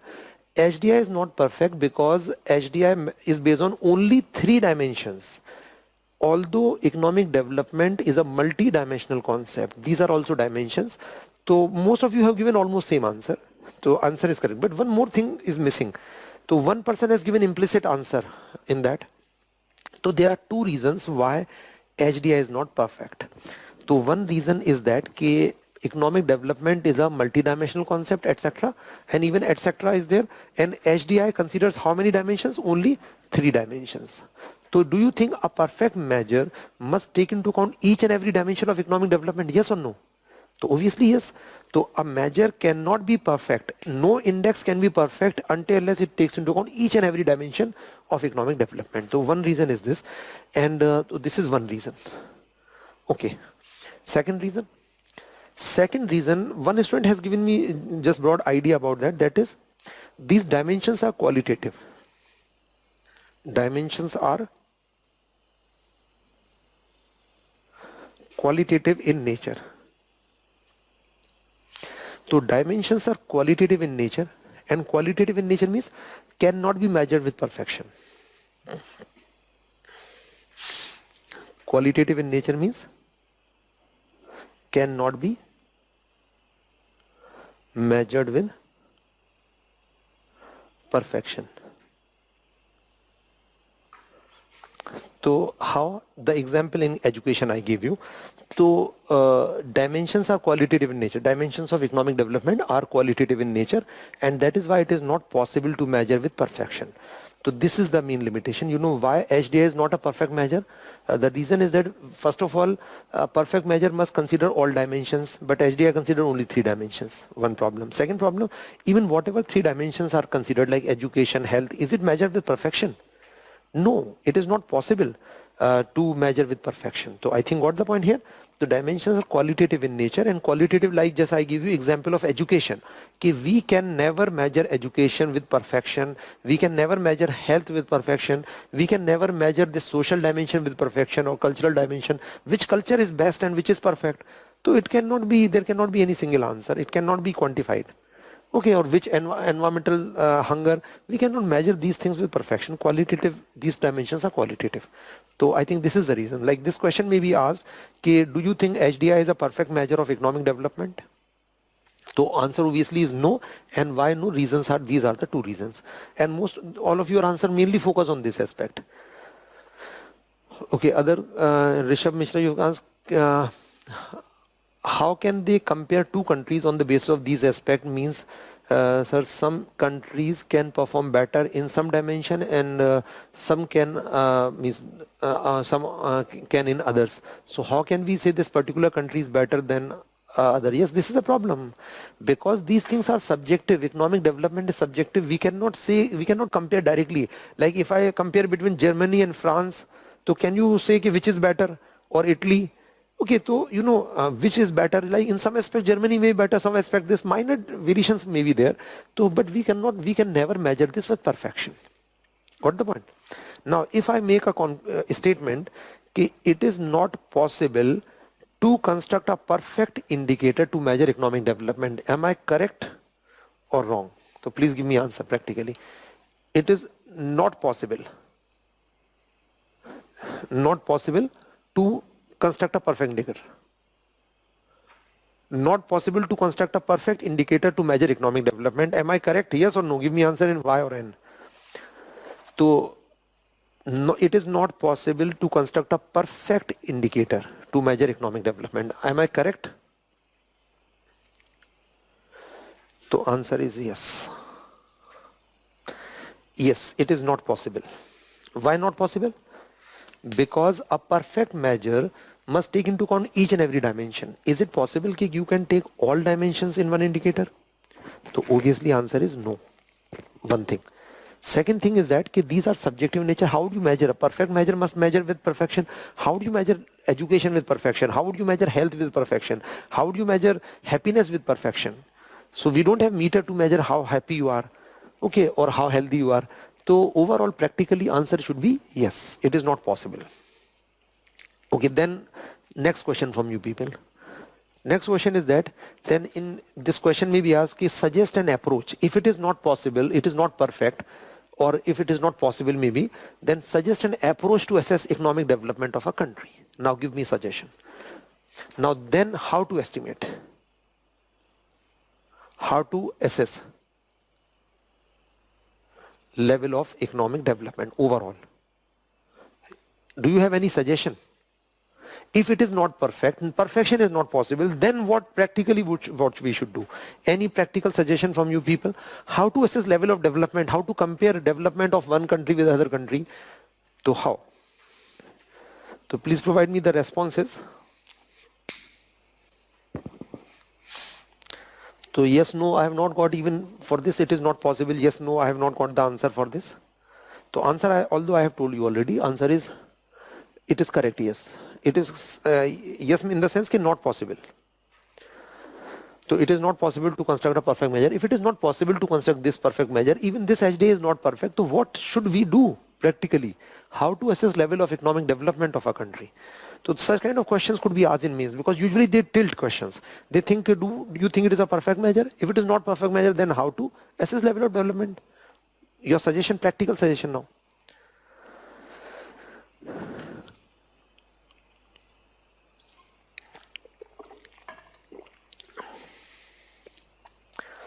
So please respond quickly and short.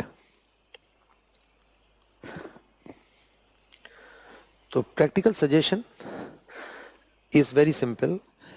As you know, economic development depend on all of these things. Okay, one thing you know. And second thing you know, no indicator can consider all the dimensions. So what we can do? We can supplement HDI with other indicators which measures other aspects of human well-being. Okay, so what is answer? Answer is that HDI to be supplemented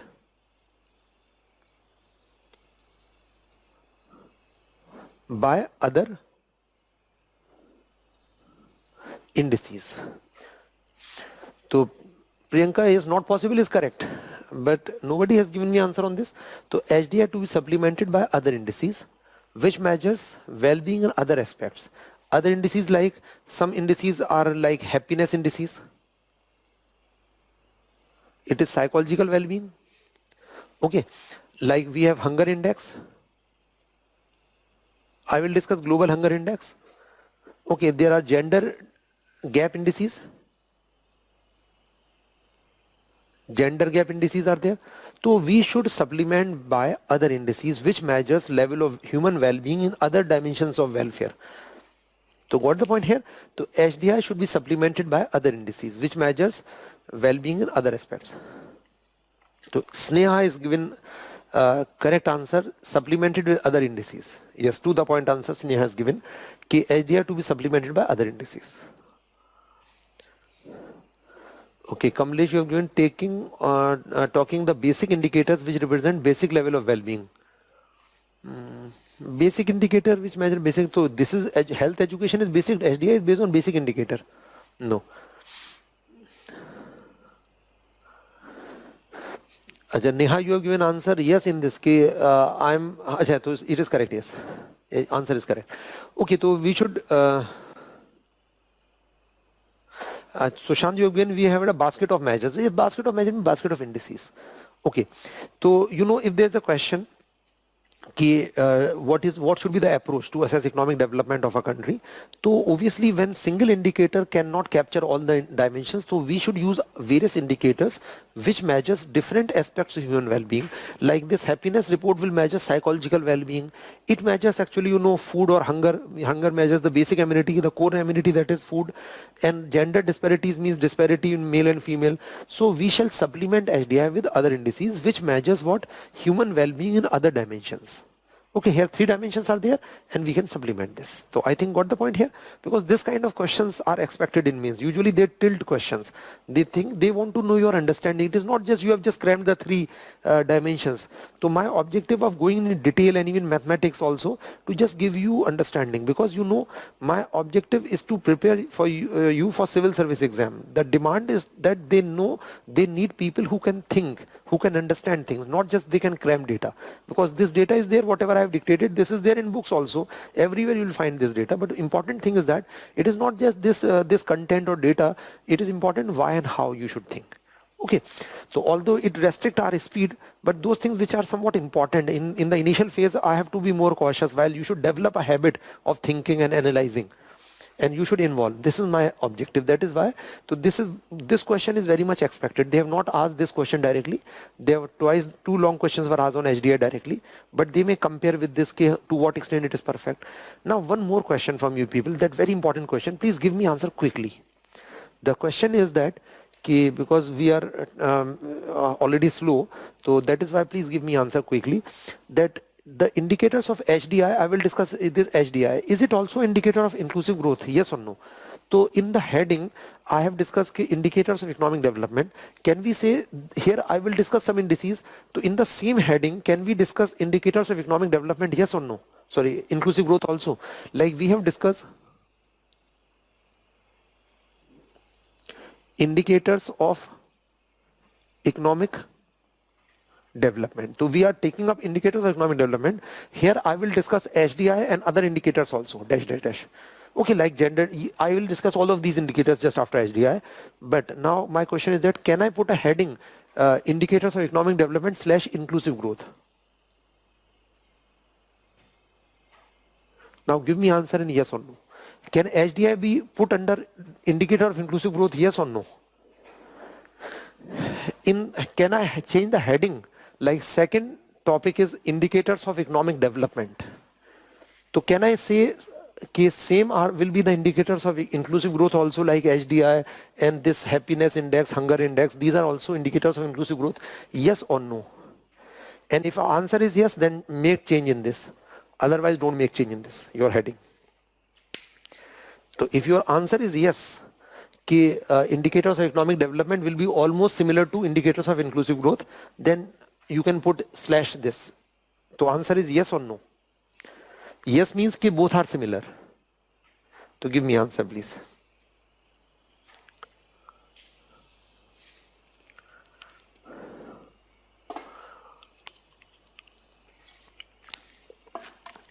So answer is yes, and change the heading.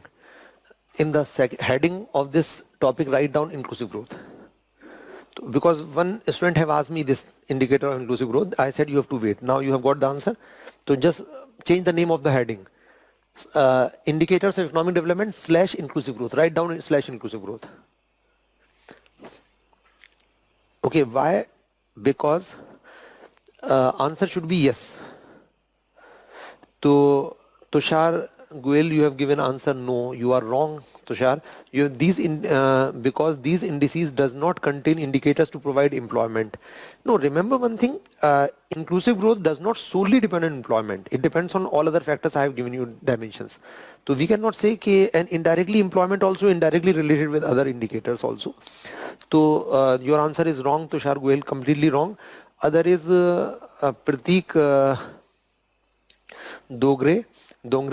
Pratik Dongre, your answer is yes. Yes, it is correct answer. So, not Pratik Dongre and other people also, Devashish and Isha Singh, you have given correct answer.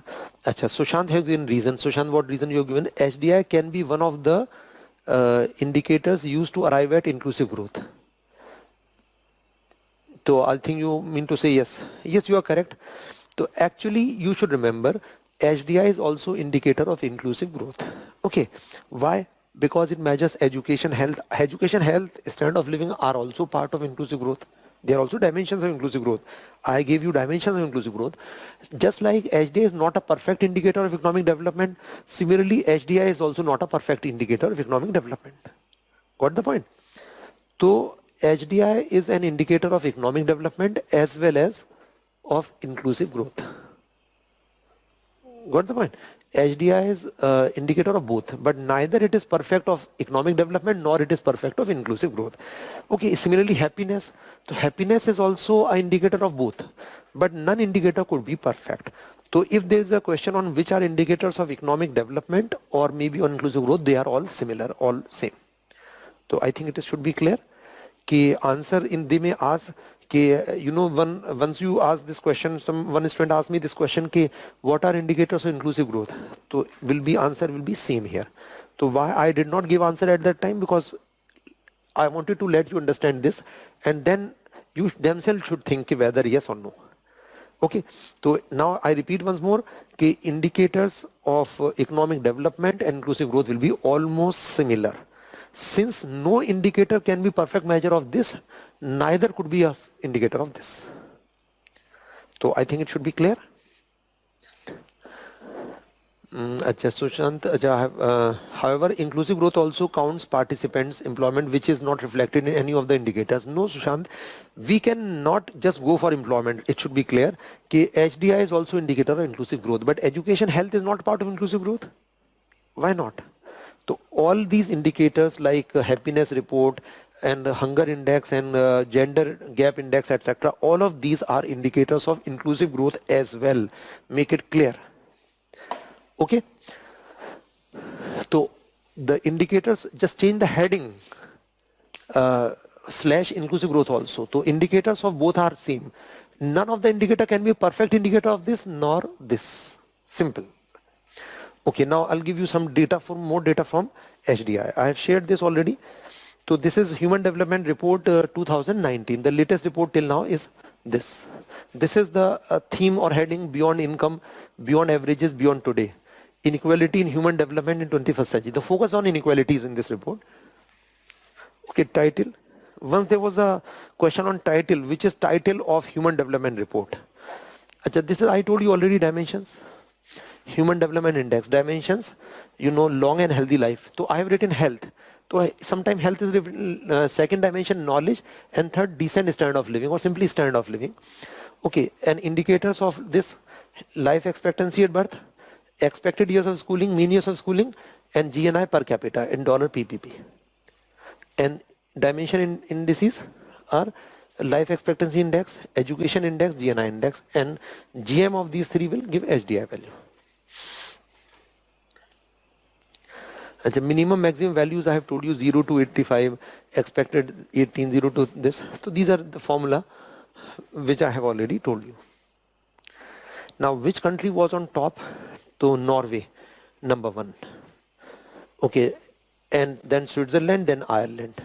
But you know, within 2 months, maybe after 2 months, this report, new report will be there, so you can check data from that. So you should see the one top 2, maybe top 2 or 3 on top, and more important, some are Indian neighbors, like which country are above India, which are below India, should have idea. So in India, you know, 2 countries, 2 of our neighbors are much above India. Who are those 2 neighboring countries in Asia which are much above India in HDI? One is China, is significantly above India, and much above China is one more country. Which can you guess in neighboring country? I'm not talking about Russia, Japan.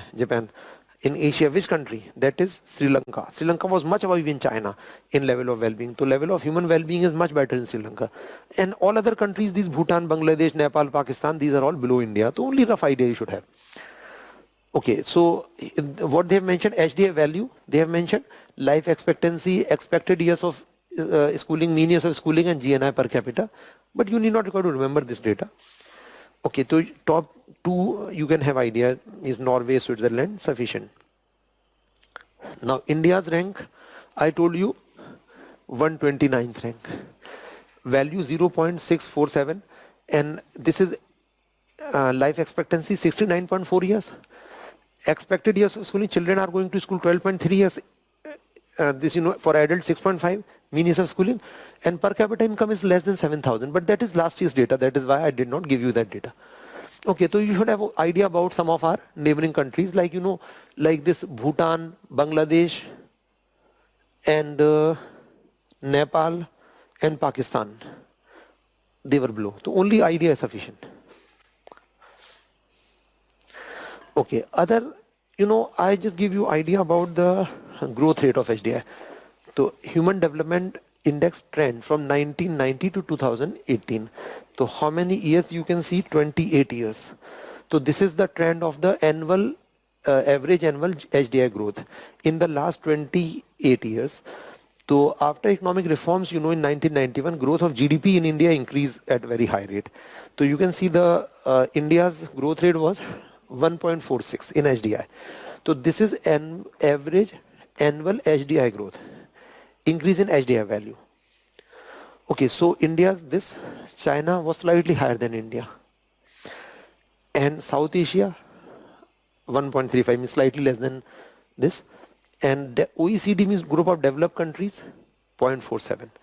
And world average was 0.7. Okay, so only rough idea. So you know, if we see what is improvement in HDI value, so improvement in HDI value in India is much higher than that of world average, almost double. But improvement was slightly higher in China as compared to India. And in India, situation is better than South Asia. The among fastest growing region is South Asia. And overall among continents, Asia. So India's situation was better than that of Asia. So you should have only rough idea about this. Achha, in developed countries, growth cannot be very high. HDI cannot grow further. Why? So it is not a major achievement. It was much higher and developed countries are not improving. The reason is that there is a limit to what natural limits are there. HDI cannot keep on increasing.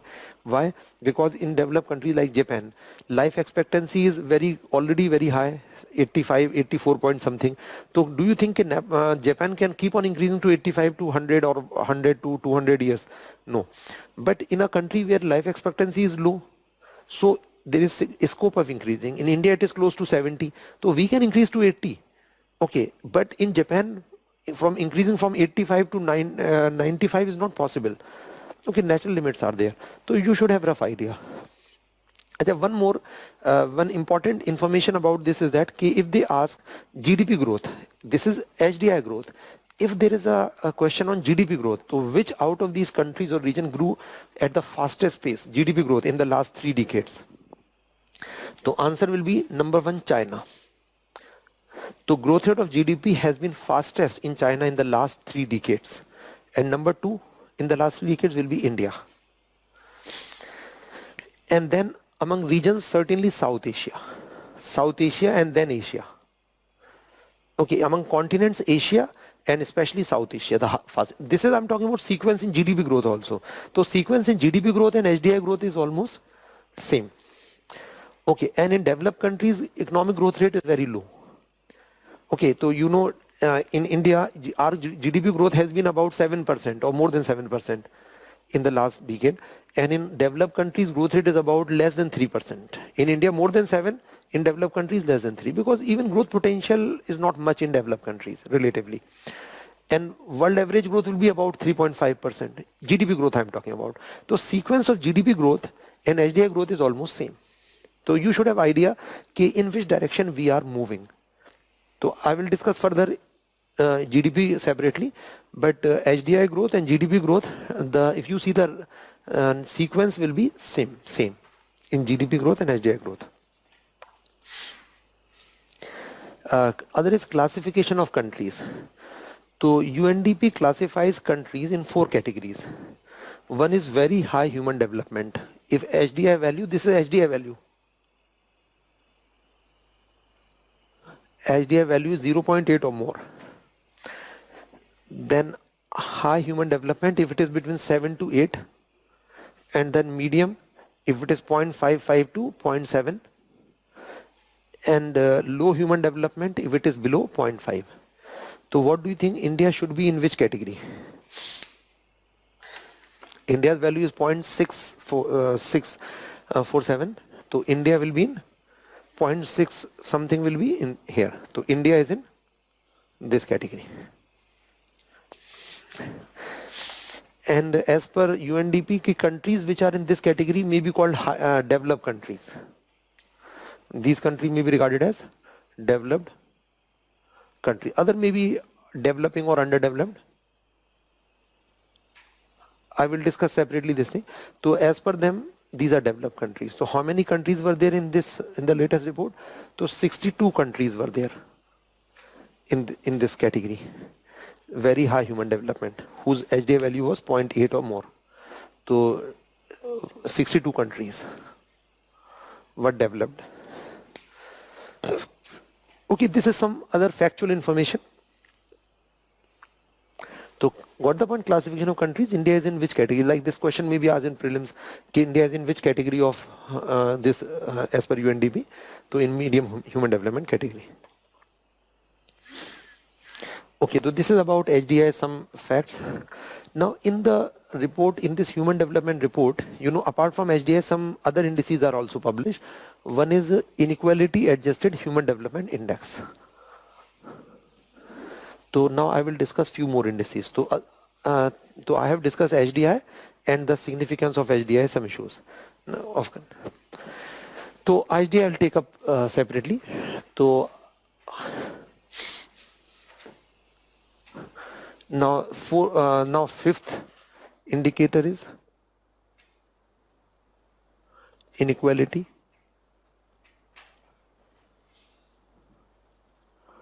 adjusted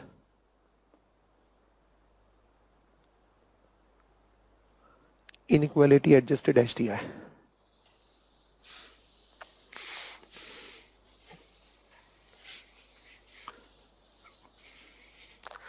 inequality adjusted HDI. Achha, there's a question. Rudransh, I understand HDI will reflect the improvement in well-being. My question is how it shows participation. A healthy educated person may not be able to participate if there is limited employment opportunities. Please explain. So Rudra, first of all, you know कि when we talk about inclusive growth, so participation is yes important component, but participation also depends on education, health and other things also. So we cannot perfectly measure anything. So it should be clear. Sometimes you should understand this thing कि there's a when we study anything, when we talk about perspective. Take an example. Let us suppose you are talking with your friend. Okay, like you are like somebody is attending coaching in Delhi and person is actually calling with his roommate. Okay, so that one perspective. Other is that you may have your relative in USA. You are talking with him. Okay, so let us suppose your roommate will call you. So where are you? Okay, one thing. And one your relative from America will ask, where are you?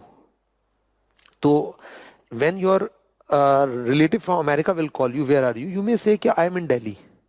What's the point? So you may tell that you are in Delhi. Okay, you are not in your hometown, etc. Okay, you'll say, okay, I came back, after this festival, I came back, or at that time I came back and I'm now in Delhi. Okay, but if your roommate is calling you here in Delhi, person know that person roommate you are in Delhi. So if you say I'm in Delhi, so what is it not meaningful thing, na? You will say I am at this place in coaching institute, or I'm nearby room, or I'm just coming to room. Okay, so perspective varies actually. And if your relative is calling from this, you will say I'm in my room. So he will ask which room? You're in room in your home, or this your rented room, or in Delhi, or in your hometown. So got the point. So you have to see in which perspective question is asked. So here means you have. I repeat your question, Rudransh. I understand HDI will reflect improvement in well-being. Yes. So my question is how to show participation. So no indicator can show every aspect. It should be clear already. I told you already. So HDI also reflect inclusive growth, because education and health and even standard of living are part of inclusive growth as well. And since HDI does not show directly participation, it is not a satisfactory indicator, not a very it is not a perfect indicator. Sorry, it is to some extent satisfactory, but not perfect. So HDI is not perfect, and no indicator could be perfect indicator of neither economic development nor inclusive growth, which I told you already. So you have to see the perspective, in which context we are seeing a particular issue, in which perspective we are studying. Okay, so inequality adjusted HDI. Now what it should be? Can you guess what should be inequality adjusted HDI? So name is Human Development Index. So can we say it is somewhat related to HDI, yes or no? Just on the basis of common sense. So should it be related with HDI? So answer is obviously yes. Name is Human Development Index HDI. So what is difference in HDI and IHDI? On the basis of common sense, can you think? Can we say it is based on the same three dimensions of HDI, but it may be accounting for what? Inequalities in those dimensions? If I guess this thing, I am correct or not? So certainly it is the answer. So actually it is same as HDI, but it also accounts for inequalities in the three dimensions of HDI. So just write it down. What is IHDI? To mention that first of all, it is also published in HDI. To mention that it was introduced by the UNDP in 2010. When changes were made in HDI in 2010, so UNDP introduced this concept in 2010. So now in Human Development Report, there is HDI as well as IHDI. Both are published. So this is another index. To mention this thing, it accounts for inequalities in the three dimensions of HDI. it accounts for inequalities in the three dimensions of HDI by discounting each dimension's value It accounts for inequalities in the 3 dimensions of HDI by discounting each dimension's value according to its level of inequality. According to its level of inequality. By discounting each dimension's value according to its level of inequality. Okay, I repeat once more what I have dictated. It accounts for inequalities in the 3 dimensions of HDI because its HDI name is there. By discounting, how inequalities are shown? By discounting each dimension's value, like education, health, standard of living, by discounting each dimension's value according to its level of inequality. More inequality, more discounting. Okay, so how to make this?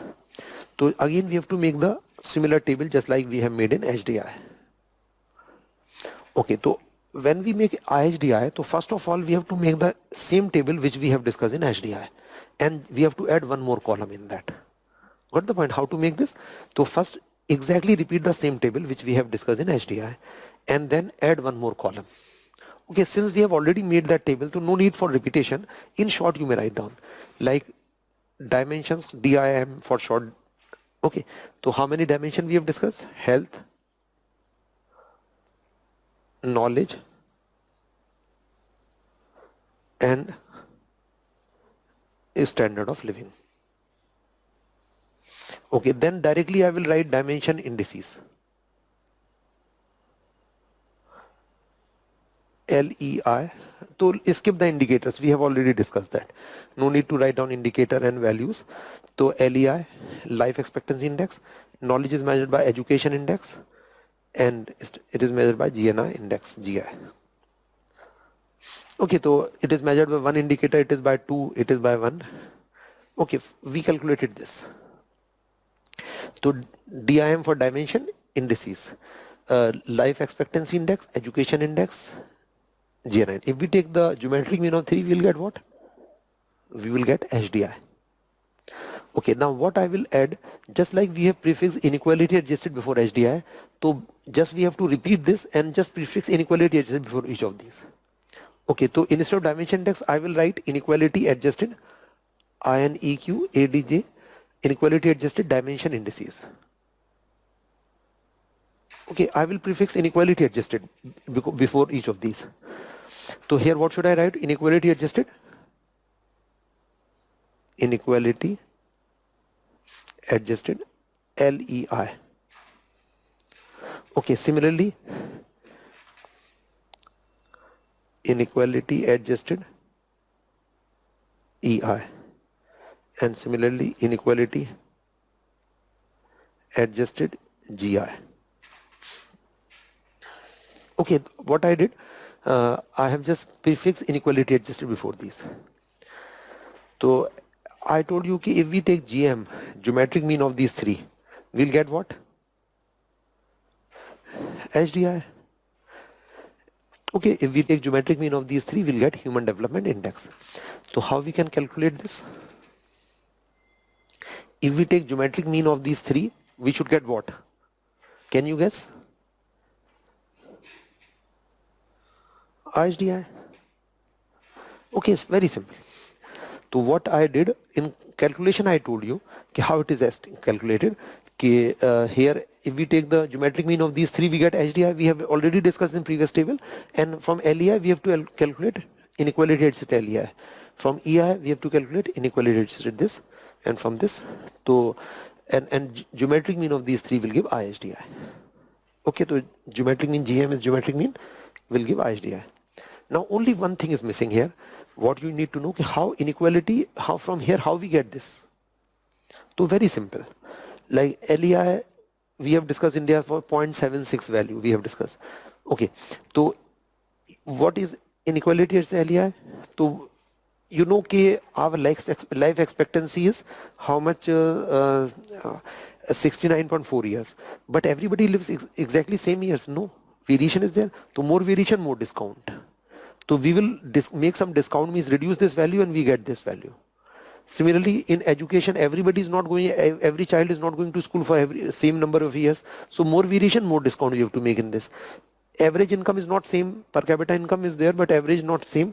So there is inequality, more discount. Simply. So according to inequality in each dimension, we will make discount and calculate this. I will give you illustration. Take an example of two countries, like for example India.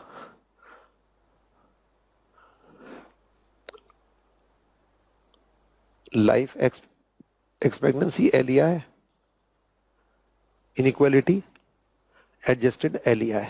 Three things. In India and ABC country. In India it is 64.9 years, I told you already. In ABC country also 64.9 I have assumed. So what is LEI value? LEI value I told you already is 0.76. Okay, I calculated this. 0.76. Okay, so what should be value of LEI in ABC country? Because LEI is based on this value, actual minus minimum and maximum minus minimum, so it will be same, 0.76. Okay, because I have assumed same.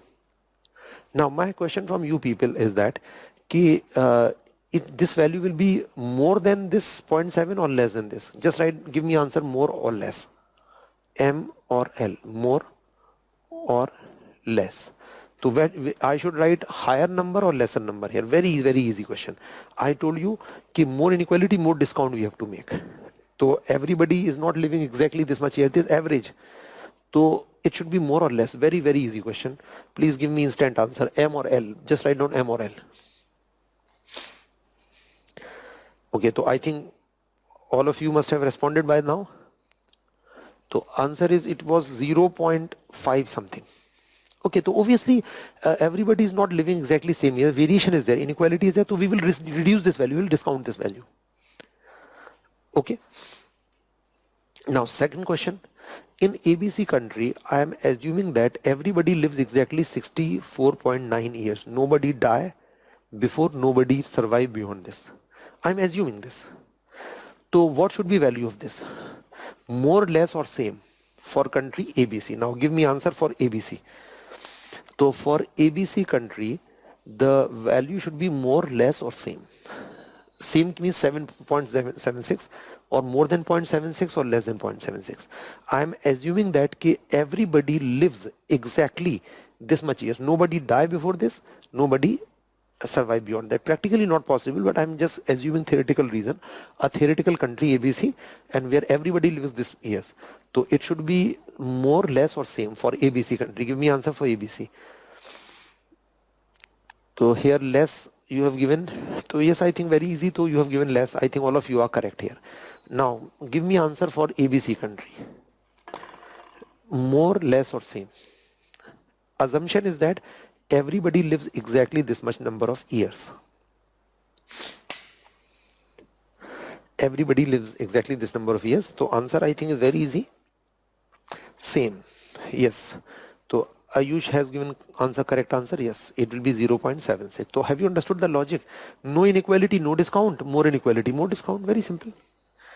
Now how discounting is made now? How discounting is made? Through Atkinson method.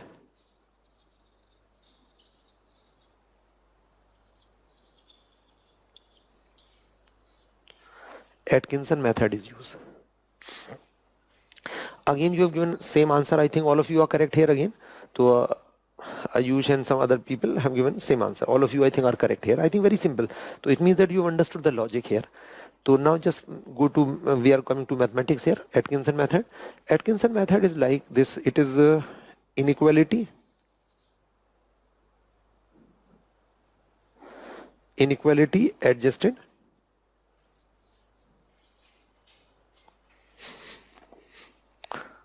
Inequality adjusted dimension index is equal to geometric mean upon arithmetic mean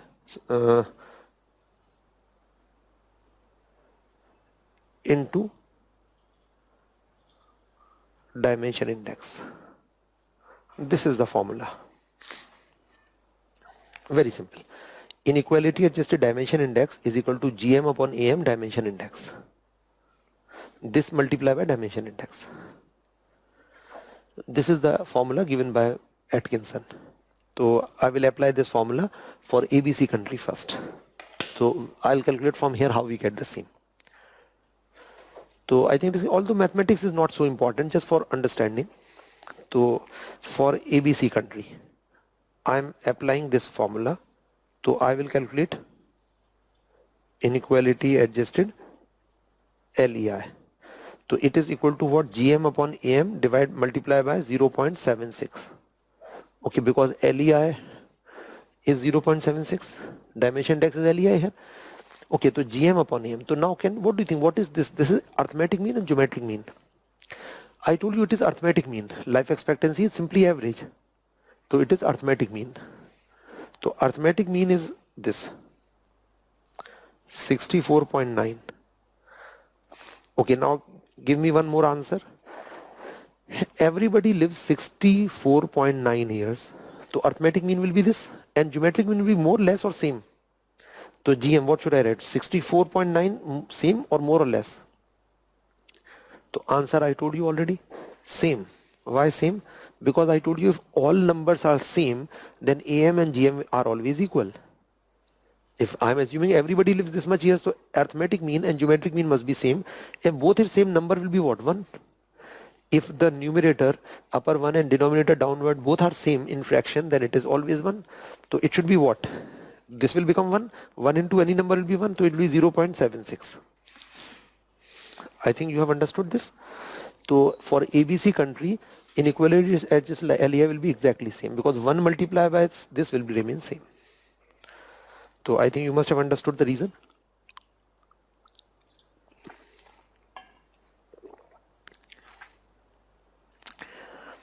Clear? Now try to estimate for India.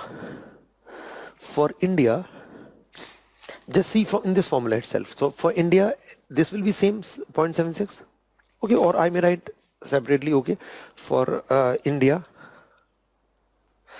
so inequality adjusted LEI. So you know arithmetic mean is 64.9 and here 0.76. Okay, 64.9. My question is that for India, geometric mean will be more or less or same. So because you know variation is there, some people die early, some people live longer life. So because variation is there, so GM will be more or less than arithmetic mean. I told you already GM will be lesser. So it will be what? It will be less than 64.9. What the point? Less than. This is sign of less than. So less than 64.9. Now this numerator is less than denominator. Number will be more or than 1, less than 1. If upper one is more less, then number will be less than 1. So less than 1 may be 0.8. Let us suppose 0.8 into 0.7. 7 8s are 56.5. It will be around 0.5. So this is how it is calculated. So I have not seen the actual value of GM, but it should be lesser than this value. So that is why you will get approximately 0.5 something. 0.5 something. I'm giving you idea how I arrive at this 0.5 something. So I think it should be clear. Arithmetic mean is same, but geometric mean will be lesser in India. So it means that more variation in a country, less will be GM and more discount will be made. So according to inequality, discount will be made in this. So Dhananjay, you have asked this question. Inequality also means some people are living more than average age. Yes. Why not it is considered? Inequality means obviously this is average. Some people are living more than this years and some people less than this. So that is why it is average. So that is also inequality. That is why, it is not possible that some people are living this much years and some people less than this, then average will not be this. So this is average means some people are living below, some people above this. So this is how we calculate this. I think I told you the calculation also. Although for GS point of view, you should mention this in words only. So you need not require to remember exact calculation. But at the most you can mention Atkinson name, you can mention Atkinson method. But I think it is very simple. If you have written it, I think you will easily understand this. I have given you illustration. So what I have dictated in the beginning, it accounts for inequalities in the 3 dimensions of HDI, this, by reducing each dimension's value according to its inequality. Like in this country, no inequality, no reduction and no discount, and here inequality, no discount. Although practically inequality is bound to be there in every country, then the value will always be lesser. So I think it should be clear. It accounts for inequalities in HDI dimensions. Now, what do you think? Which one is better? Which one shows, the well-being in a better manner? HDI or IHDI? Practically, which is better? So give me answer. HDI or IHDI? Which is better? Which shows well-being level in a better manner? HDI is based on average values only. And here we consider inequality also. More inequality, more discount we have to make. So which is better? Give me answer. HDI or IHDI? Which one is better?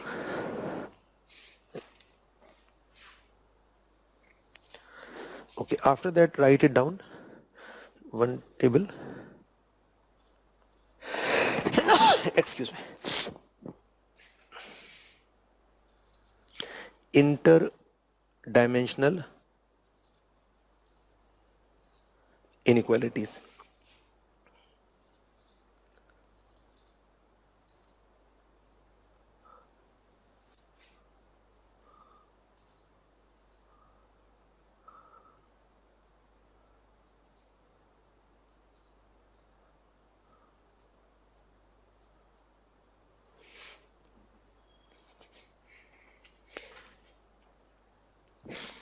So Sushant, you have given correct answer. Sushant Harit, IHDI. Certainly IHDI is better. Why? Because average income may be high in a country. So this GI will be high, but inequalities may be there. So more inequality, some people may be poor. So value should be reduced or not? Yes. So more realistic will be shown by this thing. Got the point? So more variation means level of well-being should be low. So which one will show better? HDI will show in a better manner. So HDI is better than IHDI is better than HDI. Now my next question is that so you have given answer. Most of you have given IHDI. Very easy question. Now just write down this interdimensional inequality and intra. Now what is meaning of inter and intra? When we say inter means one to another. Okay, inter means one to other.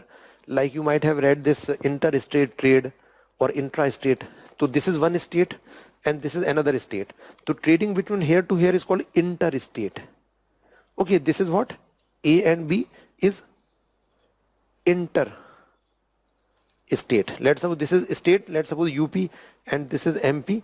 So trading between UP MP is inter-state. And A is in UP and C is in UP. So this is what? A and C trade between this is which trade? This shows intra in the same state. Intra-state. Okay, I just give you corollary what is meaning of inter and intra. Inter means one and another. And intra means within same. So trading between A and C company which is both in UP, that is actually which trade? Intra-state trade. And one state to other state is inter-state trade. I think some of you must be having idea these are English words. Okay, now interdimensional equality means interdimension is one dimension to other dimension. And intra-dimension means within one dimension. Okay, one and another and within a particular dimension. Intra means within a particular dimension. Now my question is that HDI, is it sensitive to this? HDI considers which inequality, this or this? So give me answer about HDI. So does it consider this inequality? Yes or no? Yes or no? So give me answer. HDI is sensitive to this inequality. If you think yes, then write down yes, otherwise no. Interdimensional inequality. Inter means from one to another. And if HDI is sensitive to intra also, write down yes, otherwise no. To give me answer, two answer. Means one for this, one for this. So I repeat the question.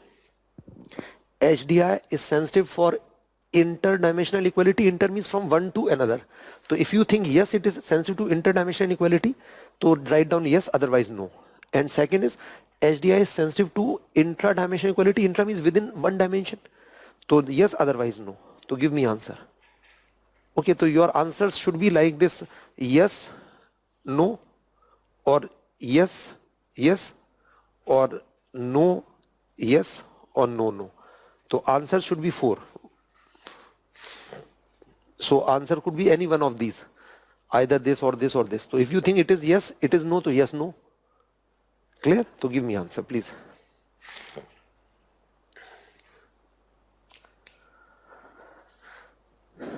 Varda Riaz, you have asked why UNDP have not replaced HDI permanently by IHDI.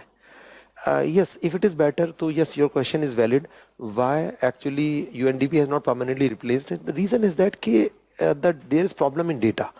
So it is not calculated for all countries. Certainly IHDI is better and much better than HDI, but problem is that data is not fully available. So that is why it was not calculated for 189 countries. IHDI was calculated for about I think 120 or 130 countries approximately. So this is the problem. Data availability is a problem. So it is not calculated for all countries. So maybe in future IHDI may replace HDI, but certainly HDI is better. Okay, so Shweta, you have given answer YN. Your answer is correct. So HDI considers this but not this. HDI considers this inequalities. So rather, so answer should be YN. This is the correct answer. And YN means, I will say rather make a tick in this manner. It will make more simple. This and not this. HDI is sensitive to interdimensional inequalities. I have already dictated. HDI is sensitive to interdimensional inequality because of what? Because of GM. Because of GM. So I have dictated already that geometric mean of the 3-dimension indices has made the HDI sensitive to interdimensional inequalities. I have already told you. But HDI is based on average values of this. HDI does not show inequality in this. I think it is clear. So answer, Shweta has given correct answer. And what about other people? Priyanka Meena, you have asked how has we concluded that inequality adjusted LEI of India is less than LEI? So I'm coming to that, don't worry. It's a very easy question I'll ask from you people. So it is, so I think Shweta is correct. She has given answer Y and no. Yes, it is sensitive to this. Now very, very easy question. IHDI is sensitive to this or both? So answer should be yes, yes, or yes, no, what? Very, very easy question. Neha also you have given correct answer, yes, why no? So answer is yes, yes. So IHDI is sensitive to interdimensional inequalities as well as intradimensional. How? Because this is geometric mean of the 3. So interdimensional equality is created through GM. What the point? Interdimensional equality through what? GM, just like HDI. So GM actually is there just like in this. Just like here GM, here GM. So interdimensional equality considered. And this inequality, I told you this value reduce. How? Because of Atkinson method. We applied this Atkinson method and we calculated 0.5 something. So this is as per Atkinson method.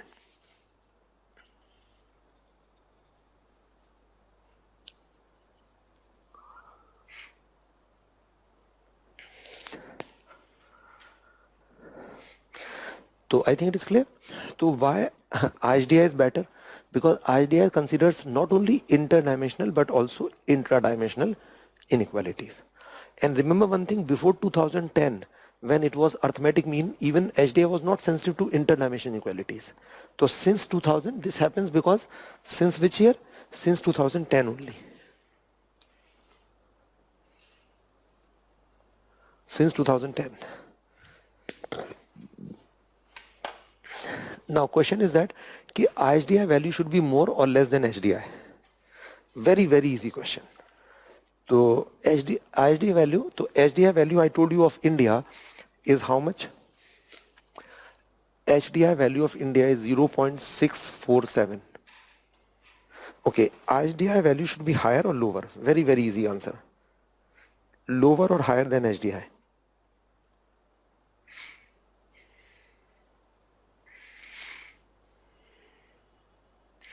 So very, very easy.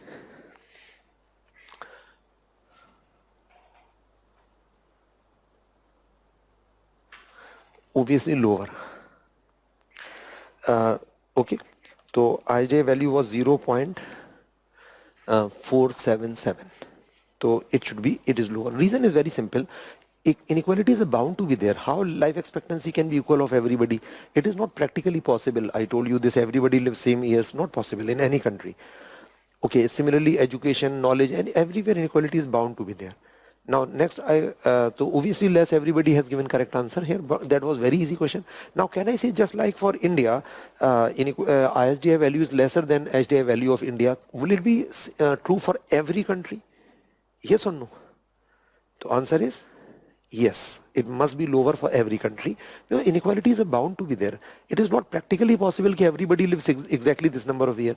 It is not practically possible that both should be equal, because inequalities are bound to be there in all the variables. So that is why for every country ISDI is lower than HDI value. So got the point here? And what about rank of India? Actually, it was calculated for less countries. So they have not given absolute rank in that report. They have given rank in relation to HDI. So they have said that as per this report, India's rank was one better in ISDI as compared to HDI. So in ISDI, one better in the sense that among those countries which were for which ISDI was calculated, India's rank was relatively one higher as compared to HDI. But ranks are not very important. So data is not much important, only the concept. So this question may be asked, make a comparison between HDI and ISDI, and which one do you think is better and why it is better? Okay, so reason I have told you already, and data as such is not important. Okay, apart from that, now time is over, so we will continue in next lecture. And I have shared study material on this, go through some other indices, but I will discuss briefly other indices, because I have discussed the concepts, how actually indices are constructed, the basic principles I have discussed. So briefly I will discuss few more indices like, happiness indices and hunger index and this gender indices, few more indices I will discuss. And we will see where we stand in rest of the world. Okay, then we will continue in next lecture.